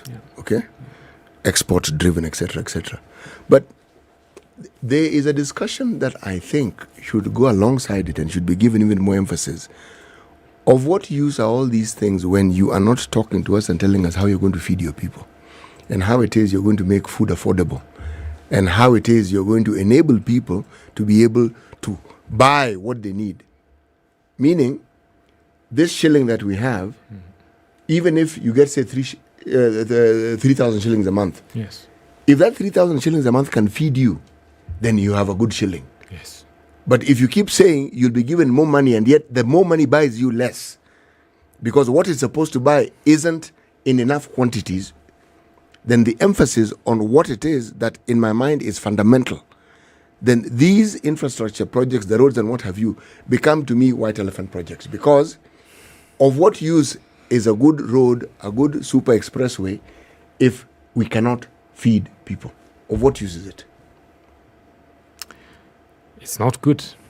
And that brings us again to two things. One is production, what we are doing to enhance our maize production, if that's the main thing we eat, or cows. And the other one is trade. So the question I think that we are struggling with as a country is, when are we more food sufficient? When is food cheaper? Is it when we import from Uganda and Tanzania and other places? Or is it when we grow our food? I think that's the discussion that I would say in terms of food we are not very sure about. Right. Could I ask the question, why is our food expensive? Why is it? Well, why is it that you ask the question, why is it that we import from our neighbors? Because it's cheaper. Yep. Cheaper. Yes. So why is ours more expensive? Yes. And you see, that's the question, because everything that goes into the production of our food has an element that adds this expense that is not discussed as loudly as it should. Yes. The cartels, as we call them, that are in this sector. There's always someone controlling something. There's always a group of people controlling something, whether it's fertilizer, whether it's what. So everything that the so-called farmer or the person who's supposed to add value does, it doesn't matter what they do. Yeah. Sure. But, Doc, if you look at then, because now, as we have a solution-driven conversation about what needs to happen, would you say that, it's formulaic in answer, that is there a formula from an economic point of view that you apply this formula and it will work? My father used to say that mathematics with a formula, it doesn't matter if it's the brightest person in the class or the least in the class, apply the formula, it is going to work. Yeah. Right? Would you say if Kenya were to do this with A being A and B being B, And if K Kenya- being constant. voila, if you did that, this would work. Could we look at the situation and say that today, every day we're looking at it now, isn't it? At the beginning of the year, cost of living, blah, blah, blah, what they're going to do, CSs are meeting in a few hours. What would it be to say, apply this and it would work? What would you want? I think there's a formula, and it's so simple that it's deceptive. How do you grow wealth? That's the primary question. You sell something. You trade in something. So in economics, the thing we call economic growth or GDP is the primary thing. So I think the emphasis ought to be on how do we increase our output and our export volumes and our trade. I think that really is what would bring us the money. Then we can have those conversations about how do you grow capital. Once you have sold things, out of 3, eat 1, save 2, or eat 2, save 1. So the formula is there. You get something, you get a revenue, you save. The Kula saving, tano weka tano. kula tano weka tano, ama hata kama ni tatu. That becomes capital. That is what you invest on the roads, that what you spend on health and so on and so forth. And then basically the rest is now social health, education and so on. So I think what probably this government can do is ask this question of government expenditure, for example. Is there something we can do about it long term? Not just the 5 years of Ruto or the 10 years of Ruto. Yeah. So like we did with the Vision 2030, can we work on? And I remember, I think when Uhuru came in, there was such an austerity measure for government officials. I think cars and so on and so forth. No, bro, that austerity measure is just a discussion. It's something every But the government... cars came now. No. The cars came. Did you see the cars? The silver ones. What? The Passats? Yes. That was when Uhuru was finance minister. That's when he was finance minister. Yes. That's the one you're speaking of, right? Yes, that's the one I'm speaking Believe of. me, Yeah. it's a completely different discussion when you want to find out whether those were the best buys we could have in terms of what purpose they were supposed to be. Why I'm saying the austerity measures are a discussion is because austerity is something you experience. Okay? When I say experience, for instance, if you tell me that the government is going on an austerity measure, right? I would ask, okay, what will it look like? Yes. Okay. No more flowers and mandazi in offices. No. Forget that. You just forget that. Where does government spend most of its money apart from salaries? You look at that. Do we still have those things? The answer is yes. So where's the austerity measure? Yeah. So if the answer is yes, then and that's a good question. So keep the salaries. Yes. Keep the salaries. Yes. What else? So for example, allowances. Yeah. And Naivasha. Yeah. Allowances and I love it. Allowances and Naivasha. Can we do you come to work city here every morning, yeah? Yes. And you're working. I don't know whether you get allowances here. Allowance to come and work? Yes. Where? Here. Exactly. So where did this culture come about? You see, the allowances aren't even the issue if you ask me. No. Yeah. The per diems aren't even the issue. The issue is in the lie. People go to wherever it is, whether it's Naivasha, Movoko, wherever it is. It's already paid for. Your stay there is paid for. The per diem is intended to pay for that. That's what per diems are for. You are given so that you can pay for wherever you're going to stay. All that. That's what it's meant for, your meals and so forth. Yes. But in our case, it's paid for and then you're given a per diem. Now, you see, so you're paying twice for the same thing. Now, that's where the waste comes in. Yeah. And it maybe that's the easier one. But for example, the consolidation of a lot of government parastatals, that could be another discussion. So the point is, when we say austerity or when we say government, the size of government, where can we reduce it or how can we reduce it long term, not just for the next 5 years? Let's cut that. You know why this thing becomes an issue and a problem? Because we don't have the money to fund it. Okay? That's why it becomes a problem. To fund cutting. To fund what? No. To fund the reduction. The numbers, the people, the what. We don't have the money for it. So we're saying, let's save money by reducing these numbers and doing this and doing the other and reducing this and merging and what have you. Yes. Now, I'm saying, okay, have that discussion if you must. But where is the discussion about how we can increase what we actually have? Yes. And the Ruto government is tax people more. And I'm thinking, hey, is that really the solution? Yeah. Shouldn't there be more for you to tax? Because essentially you're taxing the same thing more. Yes. It hasn't increased. Yes. You're just finding more ways of taxing the same thing. Yes. So essentially what you're in effect putting in place, you're reducing productivity. Yes. So this is which why... means we'll produce even less.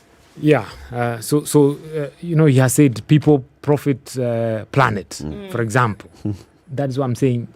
Trade or sell, save, tax. In this case, the formula is that the taxation comes last.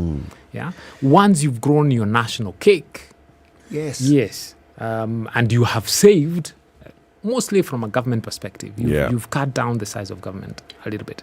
Then you can tax, and tax itself it doesn't mean increasing your tax and mine. It could be what Kibaki did, expanding the brackets.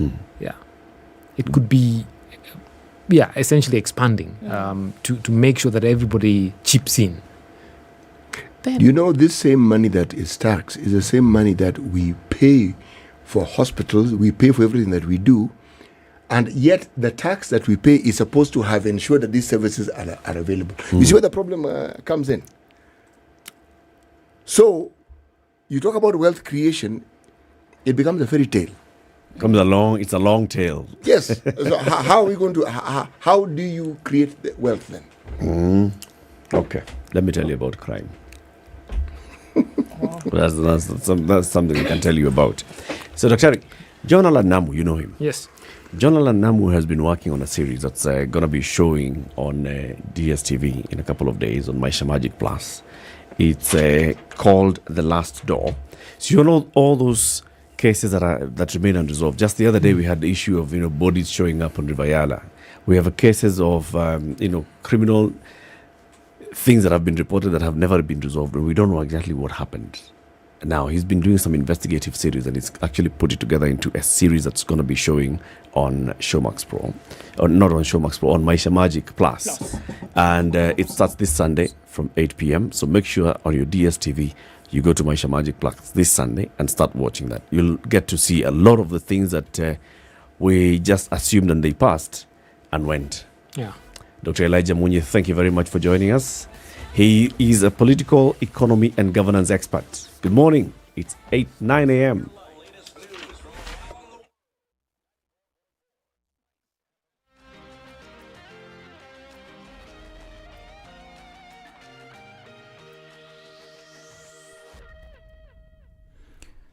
Good morning. This is Newswire. Dennis Aseto. The Health CS Susan Wafula has announced plans by the government to construct a more than 2,000-bed multi-story Moi Teaching and Referral Hospital in Kiplombe. The move, she said, is part of ongoing reforms aimed at enhancing access to quality and affordable health care in the country. Fuller said the designs of the facility are ready, with the government seeking a proper financing mechanism to start the project. The CS spoke in Eldoret during a tour of the hospital, where she held talks with the CEO, Dr. Wilson Arwasa.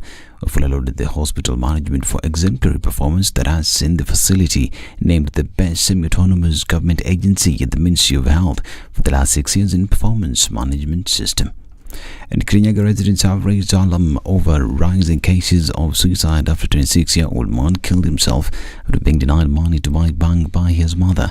The deceased Peter Mwangi is said to have hanged himself at the rental home in Kagio town, where West Police Commander Wilson Koskei confirmed the incident, saying the matter was reported by the mother of the deceased, Resia Wanjiku Kimani, at Kamisiri police station. He said the officers rushed to the scene but found Mwangi's body dangling on the roof. According to the police boss, there was a brief altercation between the mother and the son as the deceased asked for money to buy the drug, which Miss Wanjiru refused.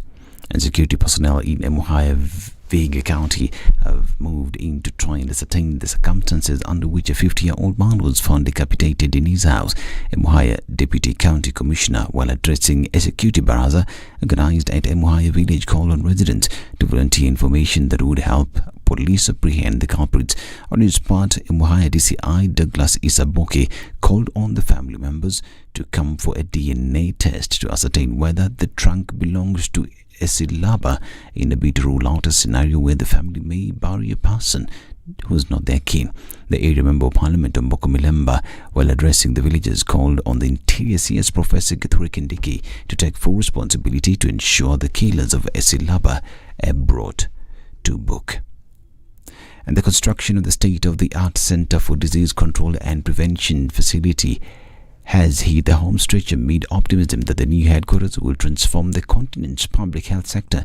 The development of the new headquarters, funded by the Chinese government, has been undertaken in record time, considering that the implementation agreements between the African Union and the East Asian country was signed in July 2020, paving way for the construction, which commenced in December the same year. Upon completion, Deputy Chairperson of the African Union Commission, Monique Nsabanganwa, noted that the project will enable the AU's specialized healthcare agency to better play its role of coordination, mobilization, and emergency management in public health. Now, a man accused of entering a gaming shop and destroying a television and a Skywave, all valued at 53,000 shillings, has been charged in court. Marvin Kidogo was charged with damaging the said items, which are properties of Ruth Kanyoro, contrary to Section 339 of the Penal Code. The charge sheet shows the accused committed the offence on December 13th at Uthiru Shopping Centre in the Goriti Sub-County, Nairobi County. Kidogo went to the shop to ask the complainant to pay up his debt, but when he couldn't find her, he destroyed the items.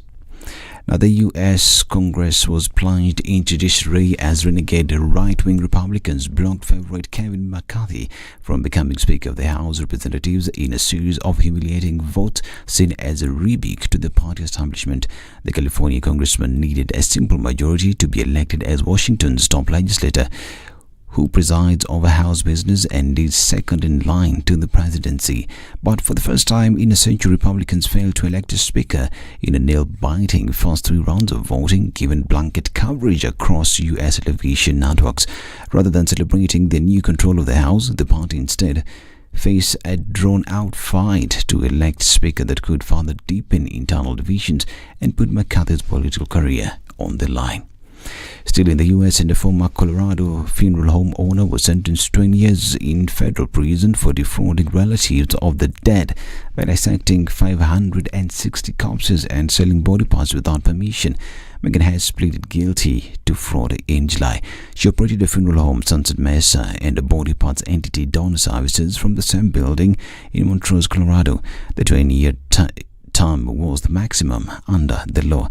Her 69-year-old mother, Charlie Koch, also pleaded guilty to fraud and was sentenced to 15 years. Court records show that Koch's central role was chopping up the bodies. This is Newsworm Dennis Asada. Good morning.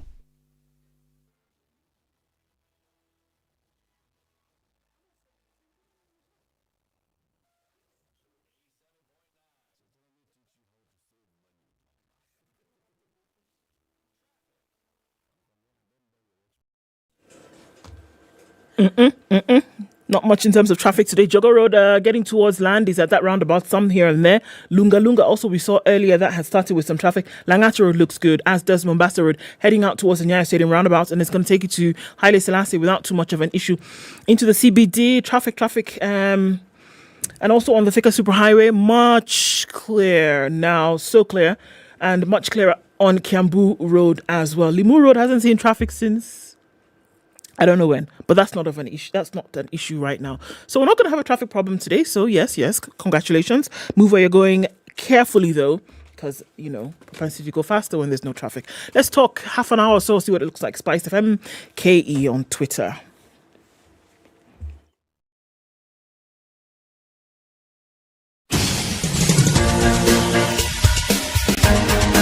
This is the Situation Room, the home of hard-hitting political commentary and penetrating insights about the state of the nation. This is a talk radio experience like no other. The Situation Room, a place for hard truths, debates, and elevated conversations. The Situation Room, witty, political, engaging, deep, controversial. In the room, we have C.T. Muga, researcher, academic, seasoned political observer, a fountain of wisdom in these politically uncertain times. Ndu Oko, Nigerian by birth, Kenyan by choice, communications expert, Pan-Africanist, a truth seeker and believer in people power, and Eric Latif, agent provocateur, the man in the chair, seasoned journalist, news hound, a man who believes in punching up, not down. This is the Situation Room, the only way to start your day. Yes, it is. It's 7 minutes after 9. How you doing? It's the 4th day of January 2023. Welcome to the final hour of Kenya's biggest conversation. A promise is a debt. So this is Showmax. I'm telling you about Showmax. It's Showmax and Showmax Pro. For Showmax Pro, you subscribe for 2,100 shillings, and Showmax Pro Mobile is 1,050. Showmax has plenty of Showmax originals, amazing local content featuring your favorite stars, and a wide variety of critically acclaimed series with access to back-to-back seasons and all the episodes within a season. So basically, Showmax is the way to go. You're looking for entertainment? It's a way to go. And you just go onto showmax.com, or you download the Showmax app on your smartphone or your smart TV or your gaming console, and you get access to it. And like I told you, if you go for Showmax, the Showmax plan, you can register up to 5 devices. Well, you can also go for the Showmax mobile only plan, which only allows you one device, which is your mobile device.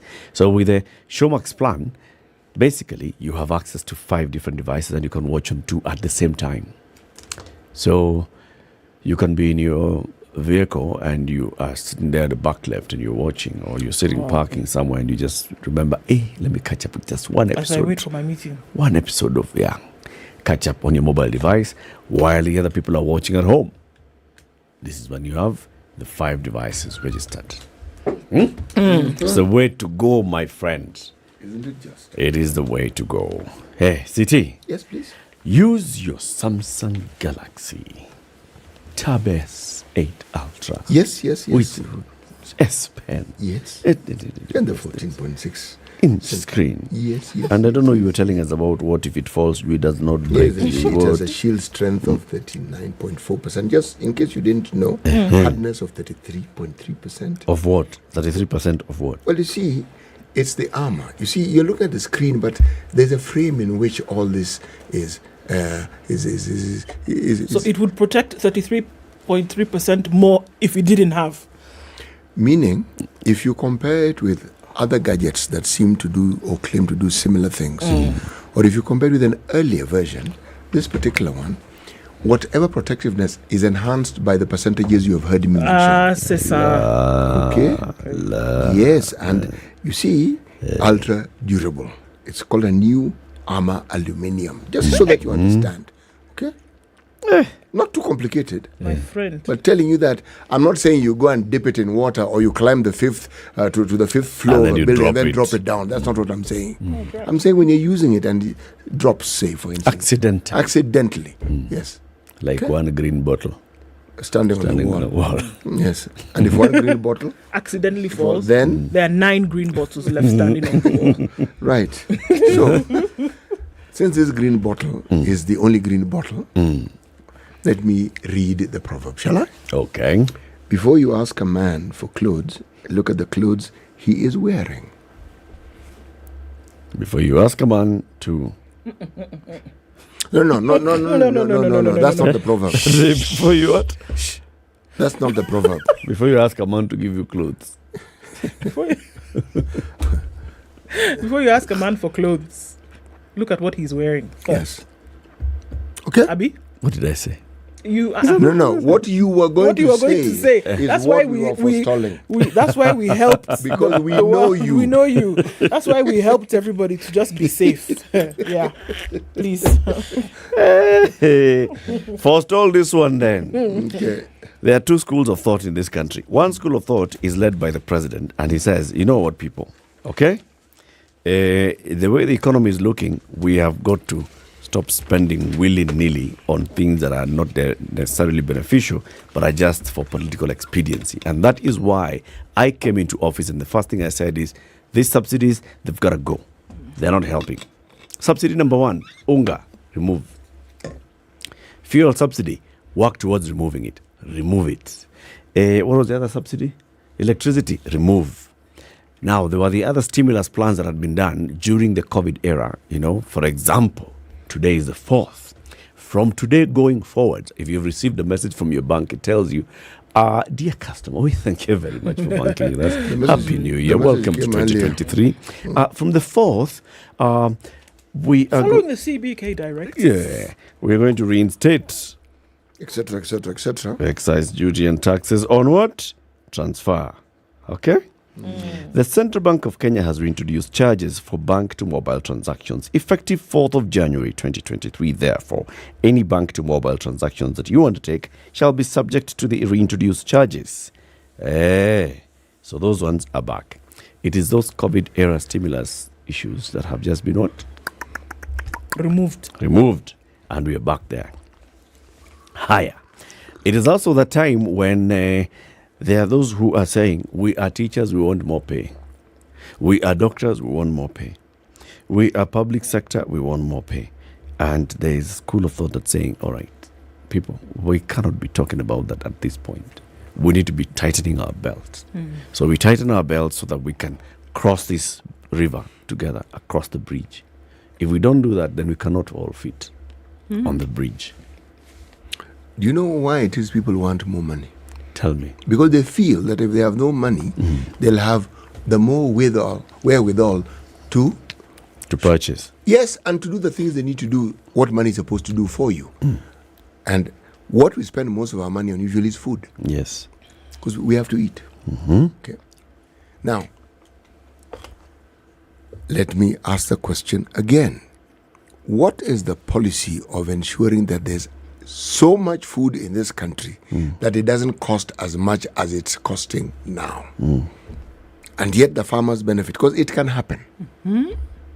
How do you ensure that the farmers want to farm? How do you ensure that they find this not only profitable, but they do whatever they do on a daily basis for their business cheaply? How do you do this? So that we ensure the farmer, the producer, benefits from it, and yet whatever that they're producing is in abundance. Why? Why don't we do this? Because if you can afford to buy what you need to buy, yes, you may ask for more money, but the more money is because you feel if you have more money, you'll be able to buy more. And yet without shilling, it doesn't work. You get more money, you're still buying less with it. More money, more problems. The person who came up with that song knew they were talking about. It's like they lived in this country before us. And they saw the future. They were Nostradamus the country. You know what? I think that I agree with that. I say absolutely. We must tighten our belt. Everybody who's asking for more money should just look at the situation in which you're in. There is no money. Okay? Salary increase. Okay, we understand that. Yes, you're doing a fantastic job. You ought to be paid more. Okay, let's not even say be paid more. The agreement that you had ought to be sorted out so that you can even start to think grander. You can start to do things. You want to go on holiday, blah, blah. Okay? I agree that yes, you should be giving that money. It's very good. However, I say that right now, the situation does not allow those things to happen. There is no money to pay teachers extra. There is no money to pay doctors extra. At the moment, everybody must tighten their belt. However, as you are saying, let's tighten our belt, are you making sure that the things that ought to be done, so that there will come a time whereby these people don't even have to ask, that you see that a graduated increase in what they earn then goes without saying? Goes without saying. Because every time there's been an increase, guess what? People have had to ask for it, isn't it? Yep. You almost have to force the government into this thing and say, you know what? If you don't, we shall. Right now, there's a looming strike, Abi, by the doctors. They say they're going to strike. Teachers, a small time now, they'll get up and say, even us, we're going to strike. If you look funny, somebody else will come and tell you, we're also going to strike. Will come on. Exactly. So I agree, everybody must tighten their belt because things are not looking too good right now. However, you can't say tighten your belt and then you just sit pretty because after all, don't worry, people are tightening their belt, so we're fine. No. As people are tightening their belts and waiting for you to get your ducks in a row, you better be getting those ducks in a row. You better be doing what you need to do to make sure that the economy is such that, look, remove subsidy and people will not have a problem because we talked about inflation here just a few minutes ago. So that shilling that you have will be able to go where you need it to go. So yes, it is necessary for it to happen.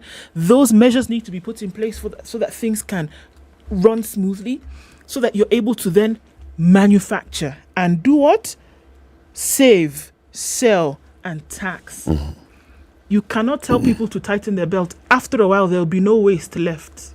They will tighten it until it's just belt that's remaining. So at some point, you need to also show them that while they are tightening, you are doing what you need to do. You're also doing something around so about yes, it. Let people tighten their belt, but let it not be an everlasting situation of belt tightening.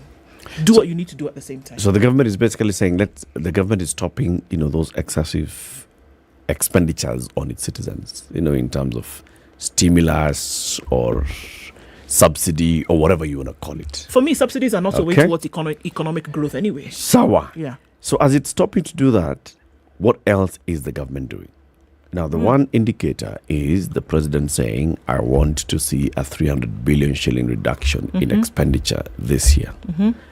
And we have not yet seen that from his CS from the National Treasury coming in to say, this is how we're reducing the 300 billion shillings. Where do people go there? We are going to, next month, start seeing the first budget by this government will be taken to Parliament, right? The budget policy statement should be going to Parliament next month into end of February, around there. Are we likely to see a reduced outlook of expenditure from government from 3 point, what is it? The current budget is 3 point what trillion?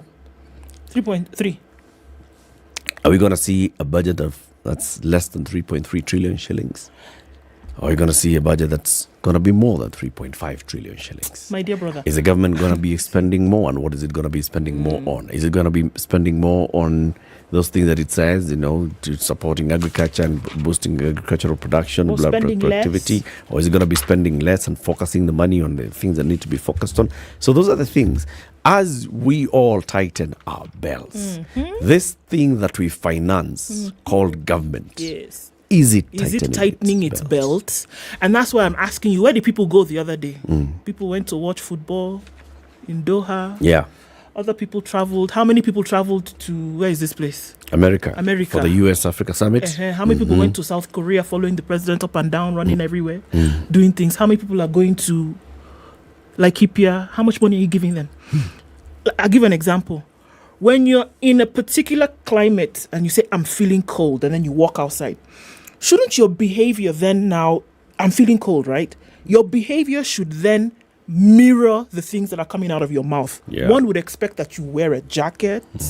If it's raining, you put umbrella, wear gumboots. You see? But unfortunately, it's raining outside, but people are walking about like it's summer. And that's what I'm saying. If you're saying people should tighten the belt, then your behavior as well ought to show that you're really interested in this thing to clear up this issue. You say you want 300 billion shillings to be mopped up somewhere. Start in your house. Because that is where the excesses are. Everywhere you look, the excesses are there.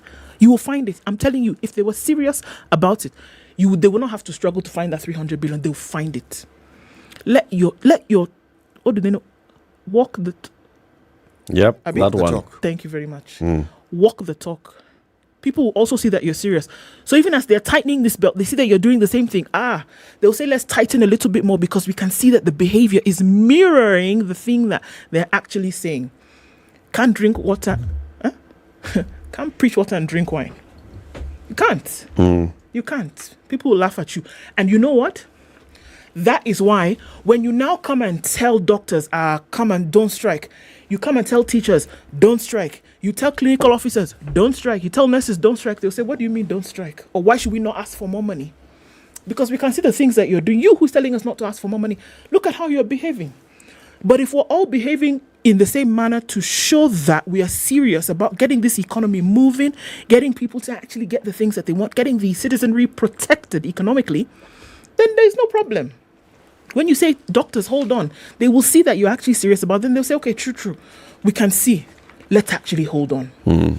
Can't tell people to tighten belt when people don't feel it. Open. So when the National Treasury was ordered to cut back 300 billion shillings, they came up with a plan on the austerities, as scheduled by the Treasury CS, Professor Njuguna Ndung'u, showed that 100% of the remaining balances on foreign travel, training and motor vehicle and furniture purchase budgets for September, as of September 30th, had been cut. If there was any foreign travel, training, motor vehicle and furniture purchases, blah, blah, blah, cut. For whom? We are talking about government of Kenya. The Treasury has also effected a 75% cut on the remaining budgets of communication services, domestic travel, advertising and printing, hospitality, and vehicle rentals as of September 30th, 2022. A similar 75% cut was effected on research and feasibility study budgets, underlining the depth of the recurrent expenditure rationalization program that's targeted at freeing up cash for other more critical projects such as healthcare, education, and food security. So the National Treasury came up with the paper and said, let's cut on travel, let's cut on, you're doing a feasibility study for new projects, stop that. You are going for training, stop that. You are doing motor vehicle leasing, stop that. Okay. You're doing all this, stop this. And let's put that money elsewhere. Have you felt it? Have you seen it even? The thing is, have you felt it? And I think that's the things that CT you've talked about before, the government and how it communicates. Because if the government came out and said, this is what we're doing, and from tomorrow you are going to see. So, for instance, then you start feeling the departments and the various parastatals saying, we are going to have, our budget has been cut by this much, And then Professor Njuguna Ndung'u comes and says, the 300 billion shillings that I had gotten from here, I am putting into buying food and distributing food to the needy. All right? Because we have an ongoing drought. This is where the money is going. So the kitty for that Harambe, that was the Harambe committee that was formed by the president, starts off with 300 billion shillings. Okay, you could say, all right, this is the money that was saved from this and the other. It goes there. The problem is you don't feel these things. But you immediately feel when the government says, reintroduce excise.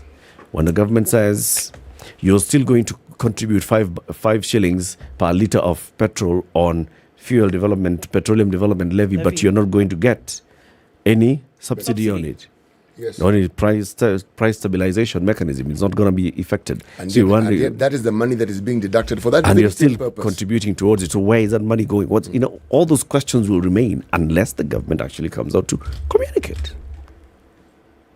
And in the absence of that communication, nature abhors a vacuum. If they don't tell you this is what it's for, yours is to fill in the blanks and say, well, what has been the practice previously, that when there is money that was supposed to be going towards something and you don't actually see that thing, then it has been misused or misappropriated, or it has gone to something else. Many times, selfish, personal benefit.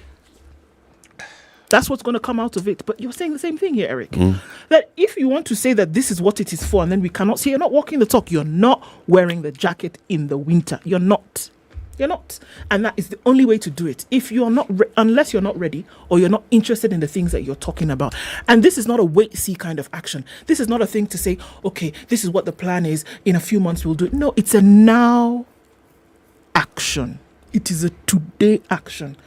You say this is what you're supposed to go for. Let's see it. Like you say, let us feel it. Are you feeling the impact of this thing that they say that they're going to do? If you're not, then it doesn't exist.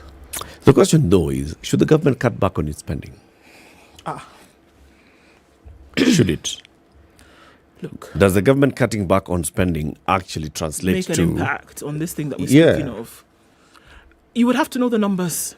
Really? Actually, it does. Yeah. It does. It does. How? You see, just from a very simplistic perspective, it does.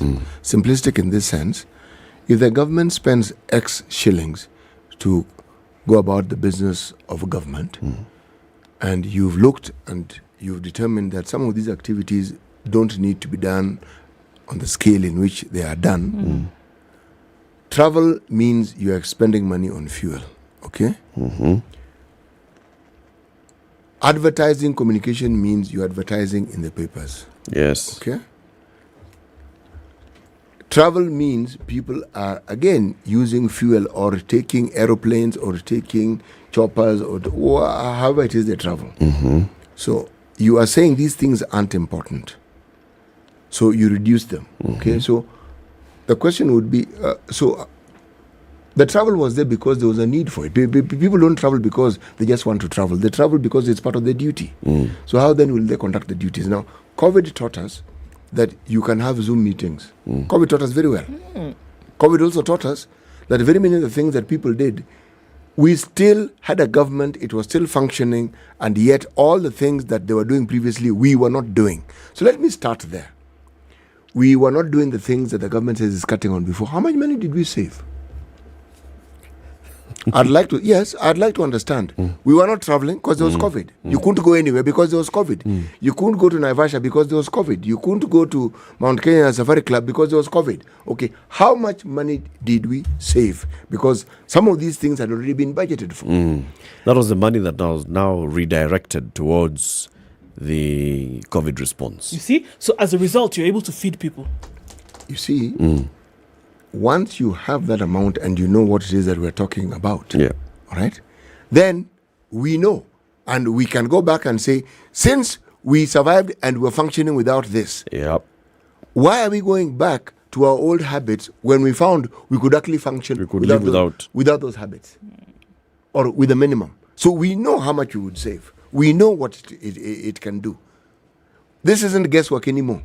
COVID provided us the platform from which we could actually document what it is that we can save. Now, to answer your question,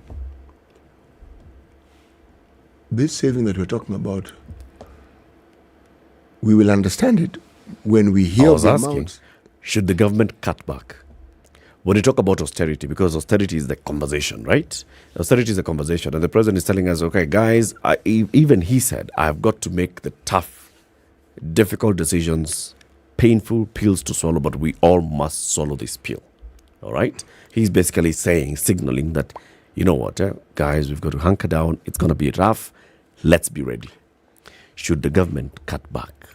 Should the government have austerity in itself? You know, I'm even wondering why they're asking the question. Why are they asking? Why is that question being asked when it is clearly obvious? It's what we can refer to as an obviousity. It is obvious that they should cut. I mean, why are we even asking the question that should they cut? I'm the one who's asking. Is it obvious? Yes, it is obvious, because if we're saying everyone should contribute, let me explain why I'm saying this. Kenyans are already doing their contribution. Okay? We are paying taxes. With the money that we have and what it can buy, us, we've already cut down. Yes. There are many things that we used to do that we no longer do. So us, we've cut down.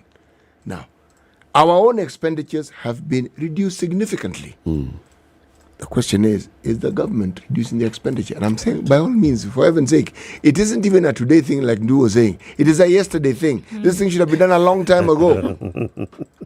A long time ago. It ought to have happened. A long time ago. Because the situation that we have, which is represented by the aftermath of COVID, is not going to go away tomorrow, the day after. It is a continuation of what we had before.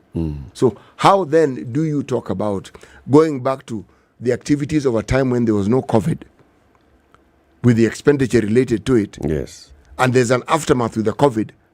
Surely, shouldn't it be patently obvious that that reduction should have taken place a long time ago? Should have happened, eh? Yes. Okay. So we'll open up the phone lines and let's hear. So we are talking about austerity. Are you prepared for a tougher 2023 in terms of austerity, so the government needs to collect more taxes. That's a target. KRA has a higher tax target this year. The president has already set a higher target for the next 12 months. He wants 4 trillion shillings. And he says we also need to keep growing in terms of our tax revenues. So this year, KRA has collected 2 trillion. It ought to get into 3 trillion. It ought to go into 4 trillion shillings. Taxing. And then the government spending should reduce. Are you prepared for this?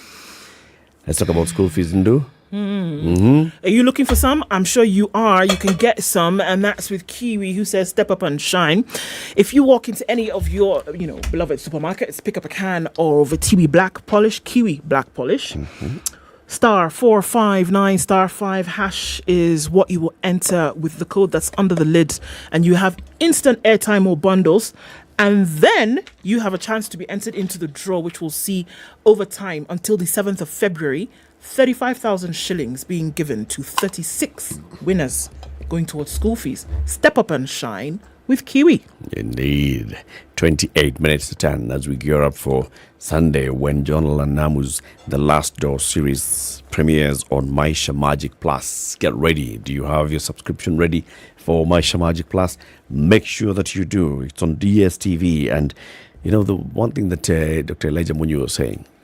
So, look, we had Professor George Saitoti and his assistant minister, the bosses of the Interior Ministry, die in a plane crash, in a helicopter crash. Yes, they did. There was a task force that was established to look into that plane crash and come up with, tell us what exactly happened. They finished. That thing was never made public. We actually don't really know exactly what happened to the George Saitoti helicopter. So some of these things that are not resolved, you just don't. So what is it that led to the helicopter crash? It was the Saitoti, it was Oro Jode, it was the pilot, it was bodyguards. They died. What happened? The stories around it were amazing. One day, it was exploded, he did what? And yet, when it comes to aeroplane, it was a new one. Yes, there's something called a scatter pattern.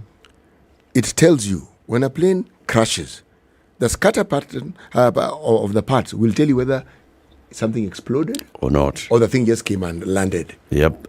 Yes. But again, I hope it's one of the things that John Alanam will be showing us on The Last Door in the series coming up on Maisha Magic Plus on DSTV. DSTV, it's your moment. This is the Situation Room, the only way to start your day. Thank you very much, Eric, and it's good to be at the Situation Room. Always a pleasure coming here. This is the most challenging interview panel in Kenya. You guys are very well informed, and as you can see, Charles today, very philosophical. To be poor in this country is the greatest sin you can commit, not just from a legal perspective, but from life generally. It is very, very skewed. We just heard on the floor of Parliament, just most recently, a leader within the ODM saying that Sisi ni ng'ombe is a baba. Yeah. Which means that you are willing to be milked dry. Hapo. You cannot force me to believe. I'll give way. If it's a land that I'm told to return to you, I will. Okay? Because the court has said so. But I'll continue saying, hawa watu wamenirusha. That's all that I'm doing. The Situation Room, Kenya's biggest conversation. Join the flip side with the new Samsung Galaxy Z Flip 4. It's packed with amazing features that will have you doing backflips, like FlexCam, which allows you to do hands-free video calling, group shots, selfies, and much more. It's beautifully designed to fit your lifestyle and fit neatly in your pocket when folded. But it's not just beautiful. It performs powerfully and it's flipping strong from the inside out. You've got every reason to join the flip side with the Galaxy Z Flip 4. Available in selected Samsung stores countrywide. Cloudy conditions back in Nairobi at 19, highs of 24 and lows of 16. It's 20 degrees and sunny in Nakuru, highs of 24 and lows of 12. We'll see highs of 23 in a sunny Nyeri at 16, and it's 18 and sunny in Eldoret, going to highs of 23. Looking into a cloudy Mombasa at 28, highs of 32, and we'll see highs of 31 in Malindi, where it's sunny at 28. It's 25 and sunny in Kisumu, highs of 30 and lows of 18, and we'll see highs of 27 in a sunny Kakamega at 24. It's sunny at 23 in Kampala, highs of 28, and it'll go to highs of 31 in a cloudy Dar es Salaam at 30. Warming up in Johannesburg to 21 now, we're going to highs of 26, and we'll see highs of 33 in Hamatan, Lagos at 22. Heavy thunderstorms now in Kinshasa at 24, highs of 31. Looking into Beijing, it's sunny at 4, highs of 9 and lows, rather highs of 7 and lows of -9. Cloudy at 11 in Paris, going to highs of 13, and we'll see highs of 13 as well in a cloudy London. It's 10 degrees and cloudy Tuesday night in New York, coming into Wednesday, highs of 17 and lows of 10.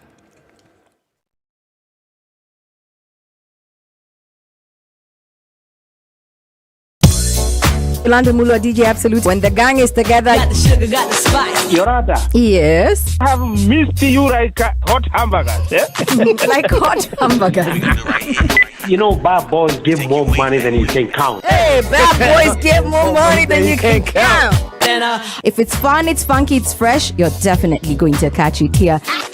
I don't know what you do every day from 11 a.m. to 3 o'clock, but if I were you, I'd tune in to Sugar and Spice only on 94.4 Spice FM, Nairobi. So if you say it's on, then it's on. Yeah. All right, I think the most of it is what has already happened on Jogo Road and Lunga Lunga this morning in terms of traffic. A little bit here and there on Gong Road, but it shouldn't be anything too painful. You should be in and out of the city if that's where you're headed without too much of an issue. Heading out on the Thika Superhighway, then into the city, that's not going to be a problem either. Today has been a fantastic day traffic-wise. Hopefully we can keep it just so, even through to the end of the day. Fingers crossed about what's going to happen next week when things are back into full swing. But, we'll keep an eye on things through the morning. Let us know what's going on in your little world. SpiceFM KE on Twitter.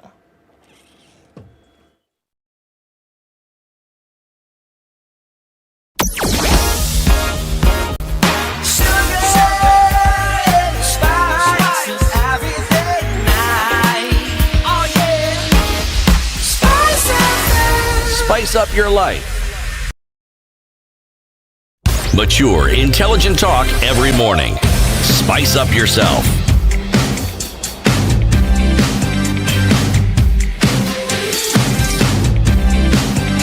Mornings done right. All right, let's open the phone lines. 94.4. 22 minutes to 10. 0719 012 600. So, okay. Already, subsidies are gone, so you're spending more. The stimulus for COVID is gone, so you're spending more. Should the government also cut back on its spending? That's the question we're asking. Should the government also cut back on its spending? And if you actually know that it's doing some of that cutting back on spending, you can actually also enlighten us. Should the government cut back on its spending? So all of us are geared towards getting into 2023, all of us ready to, what's that thing called? The thing that I want to say? That one. Tightening the belt. That one. One belt. All of us are using one belt. Or as per the belt that you have, tighten it. So we all tighten the belts. Yes. Okay. So we, the taxpayers, and we, the government, we all tighten our belt. Yeah. So then we can be ready to face whatever is ahead of us. We know that we have had another season of failed rainfall. The short rain season, as predicted by the Met Department, did not fall as expected in many parts of the country. So in those areas, particularly those areas that are facing drought, they haven't had sufficient rainfall for pasture to grow. So not much has happened in those areas. So in terms of people requiring support across the country because of drought, that will continue. Yes. In terms of the economic situation actually getting the way it's continuing to go, that will continue because we've seen it happen. The war in Ukraine is still ongoing. The IMF has predicted that probably half of the countries in the world will fall into a recession this year, so we can see all those things happening. All those other factors that are not beyond the control of President William Ruto and his government are still at play. Yeah. So should the government cut back on its own spending so we can all be ready to tighten our belts and actually get over this? That's the question. And by cutting on spending, we're talking about those things that look at what is non-essential and stop it. There's an indication here that what we should do is stop getting into new projects.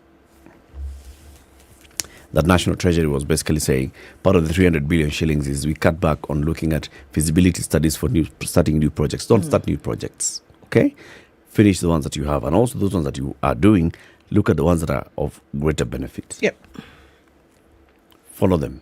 Don't go into heavy on infrastructure. Go and heavy on other production, like Dr. David Day had written before he was appointed into government. Don't go heavy on doing roads and big things. Go heavy on spending so that people can actually produce and grow crops and grow food and be able to do value addition of that and let those cottage industries grow. And that way you stimulate the economy at the bottom of the pyramid. Sure.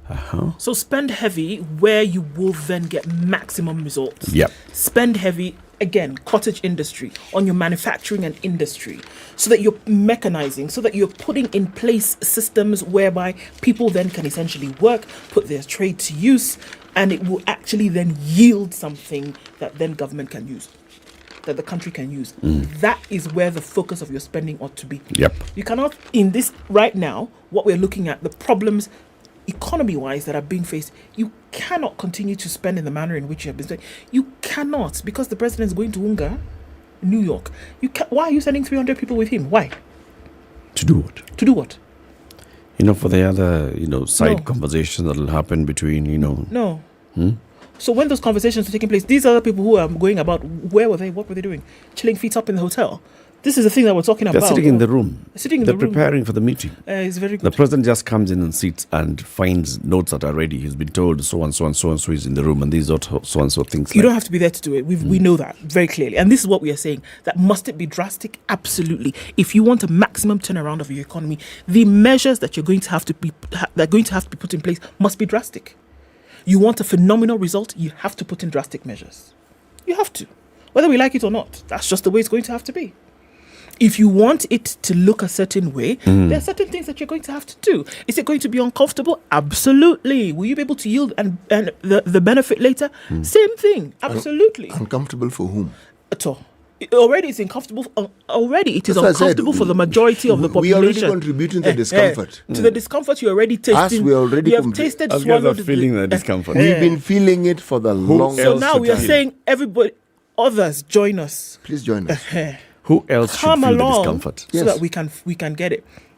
Should government cut its spending? Yes. It should. What is being suggested has been done before. And people didn't die. No. Kibaki stopped. All these development things we're talking about, 1 year, stop. And if you look on the map in East Africa, is Kenya still there? Yes, it is. Thank you Stopped. very much. It means we don't have to worry about spending on those things because we're not doing it. Now, if you're not doing it, this saving you're talking about, automatically there'll be a saving. So you spend your time asking the question. And if we go back to Dr. Ndei's article, all right? You are saying, how then do we ensure that we have gotten our basics right? Yep. How do we make the so-called rural economy what it once was, where food production is at the heart of it?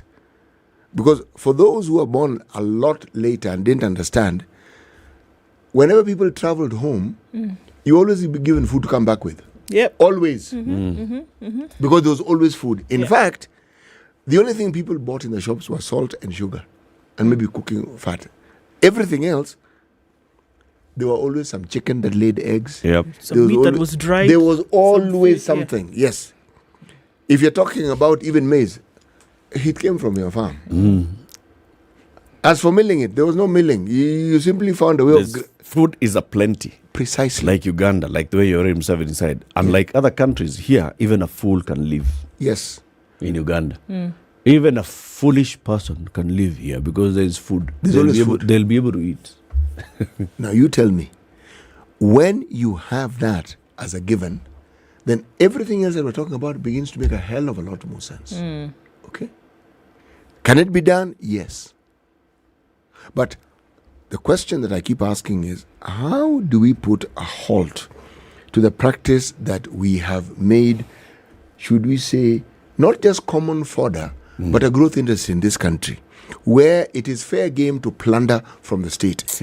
Every time you talk development, there will be a group of people who are already poised to benefit financially from it. And it means that the financial burden will then be passed on to the money. Taxpayer. How do we get rid of all this? How do we rid ourselves of this nonsense? Jerry Rawlings. The president has said he has got to make tough decisions. Okay? So the seriousness of those tough decisions is what we expect to see. That if you're saying we are cutting back, if we are saying that these are tough times and we're cutting back, then we start seeing the president leading by example and saying, cutting back. This is it. This is it. This is what we are doing, so that people can feel, yes, our president is leading, so we all tighten our belt and yes, we know there's a brighter future ahead.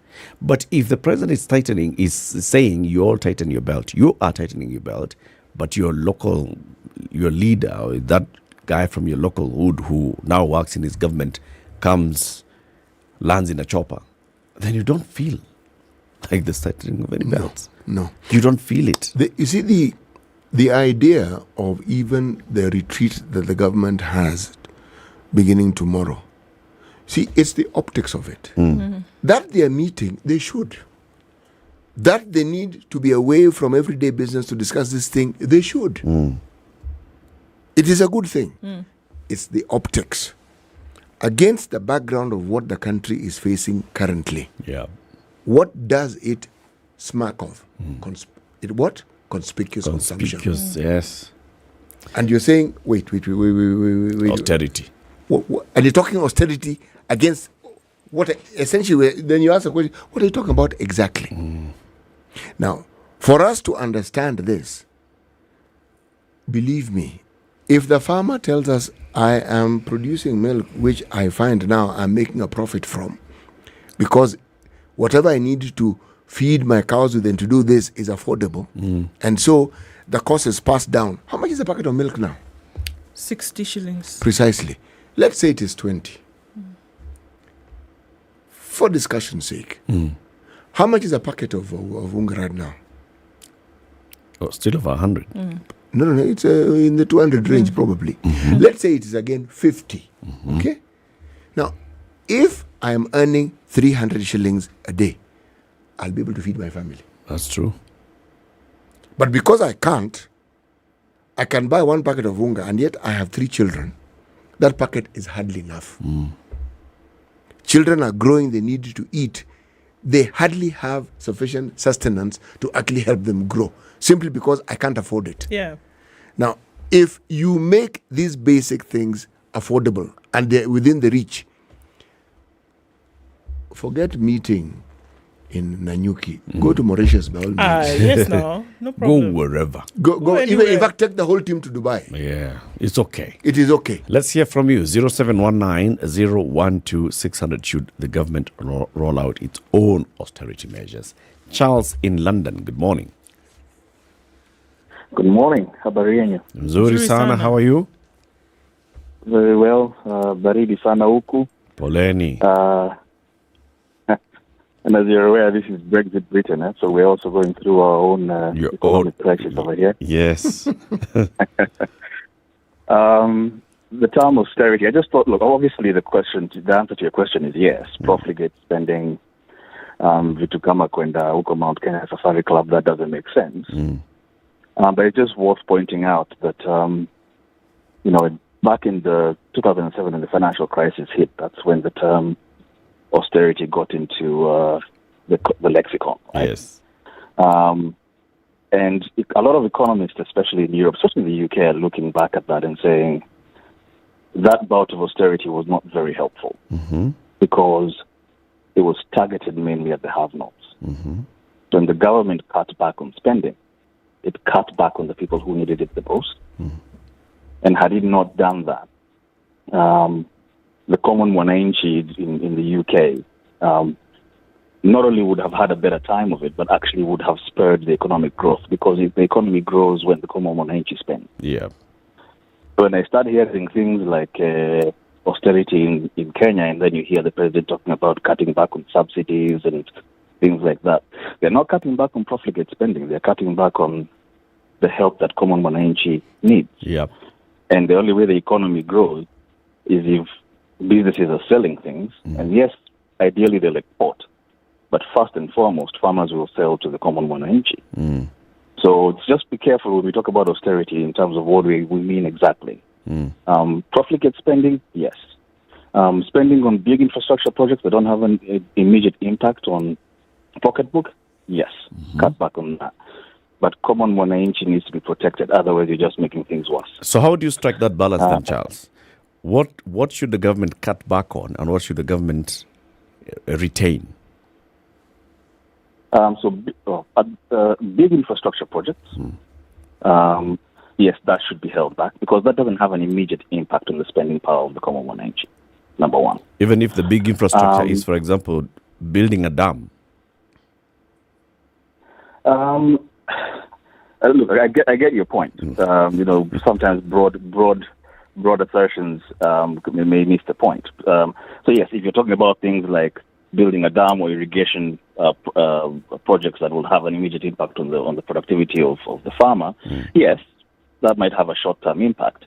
But big infrastructure projects that do not have a short-term impact on the spending power of the common mwananchi, that should be the first target. So roads, I'll even argue things like SGR expansion, ports, whatever. The stuff that, these big ticket items that politicians love showing up to cut the ticket on. Any spending that aids large corporations, I don't know if that's a big thing in Kenya. Poleni sana, but I know in the UK and Europe, governments here like spending on, giving subsidies to large corporations. I think yesterday, your conversation about the independent power providers and how much they're making, that was scary. I don't understand why they have to make that much money. So if you were to tell me, hey, look, government is going to cut back on spending by reducing the amount of money that goes to those power providers, yes, that makes sense. But if you tell me austerity is government is going to increase VAT on electricity, no, that's not helpful. So it's focus on the stuff that doesn't impact immediate spending power. That stuff cut back on. Spend on the stuff that helps the common mwananchi to get through it, because the more that person spends, the more these guys, the quicker the economy recovers. Right. Good points. Thank you very much, Charles. Thank you, Sana. Thank you for your call. 0719-012-600. Your name says, all right, so balance it. The things that benefit the majority, let them work. The things that would take a long time for us to actually realize the benefits of it. Halt those ones. Expanding the SGR to Uganda. Extending the SGR to Uganda, rather. Doing a new road that's going to cost us millions of shillings. Yeah. That's expansion between Westlands and Mau Summit. Yeah. I think that what is on ground ought to be finished first. And I don't think, because you know what that does is that you say, well, perhaps we can spend on something that will bring in added economic activity. And I think you fall into a trap by doing that, because then you're going to get into the same cycle of these ones that are unfinished. We're not in a place whereby there are no unfinished projects, are we? No. We are replete with examples of unfinished projects around. Take Meru County, previous governor, what did he say? 180 at some point unfinished projects. That's one county. So what about the national outlook? Then you want to say, and I think that's the trap that it presents itself. You say, well, if we do this will bring about some economic activity. No. Show how serious you are by finishing the ones that are on ground first, and then we move. These discussions about the things that need to be done, or we keep being told ought to be done, it's a carryover from even the time of independence, when indeed our three key enemies were ignorance, disease, and what? Hunger. Okay? We will do this, we will bring this, we will do the other, we will do the other. We do have roads. And you can improve a road, it just doesn't have to be tarmacked. If you ever traveled around the tea estates in this country, one of the things that I found fascinating is just how beautiful those roads are, and they're not tarmacked. You know why? They're maintained. It's not just, you see, you build a road, you maintain it. Yep. What am I saying? I am saying that the truth about this belt tightening, if it is to move beyond what it has always been, a conversation, it starts with simply stopping. Yeah. You say no more heavy duty expenditure on infrastructure, no capital investments. Put a halt to it. The roads need halt, stop. Even if they're unfinished, stop, because we're expanding a road. It's not that it doesn't exist. When you stop, then that spending also stops. Okay? So then you ask, so this expenditure which you could have had, what then do we do with this money? And we say we're not doing this for a year or whatever the time is. Because remember, people lived in Kenya before these developments, and they were doing their business before the developments. Uncomfortably, inconveniently, but they were doing it. There is this conversation that you have with every new government trying to talk about how the previous government didn't do the right thing, didn't do what. Infrastructure projects are never the province of one administration. Those things are carried over. Sure they are. They always are. And the benefits are never, ever, ever immediate.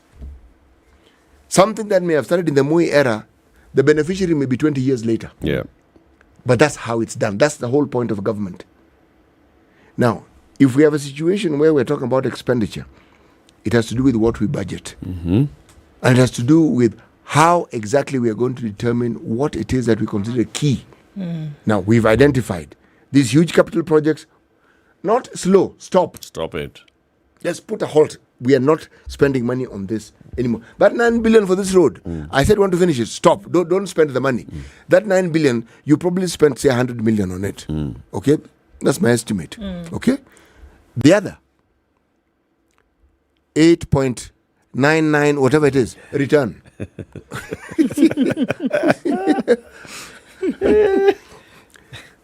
The money that you had wanted to spend on God knows what, just so that we know, okay, this is where we are. Because we have to pause. If there's continuing activities, man, you can't even know what's where. Stop this movement of things so that you galvanize and say, okay, here's where we are now. Given what we have, what then do we do next? But you have to stop. The difficult decision is stop. Stop it. Yes. All right. So let's conclude the show. Thank you very much for tuning into the Situation Room today. Join us again tomorrow morning from 6 a.m. to 10 a.m. as we say goodbye. Ndu. Yes. Tell us about your Samsung Galaxy Z Flip 4 and the Buds 2. So you can get onto the flip side of life with the Galaxy Z Flip 4, a real technology companion, allowing you to immerse yourself in pictures that give great vibrancy. Now imagine if you will connect to the Samsung Buds 2 Pro, and again, an image of immersion, listening to music, joining in your meetings, and you connected to a great world of sound and pictures with Samsung. All right. And make sure that you buy your Kiwi black shoe polish. Once you buy it, open the lid, look under the lid, and you will find a code. Send that code by dialing *459*5#, and you will win airtime or data immediately. And then you'll get into a draw for how much? 35,000 shillings. One winner per week. 35,000 shillings. Until the 7th of February, you can do it now, folks. You never know what it could do for you when it comes to school fees. Step up and shine with Kiwi. Well, thank you very much for tuning in to Kenya's biggest conversation. Have a lovely day. See you again tomorrow. Good morning. It's now 10 a.m.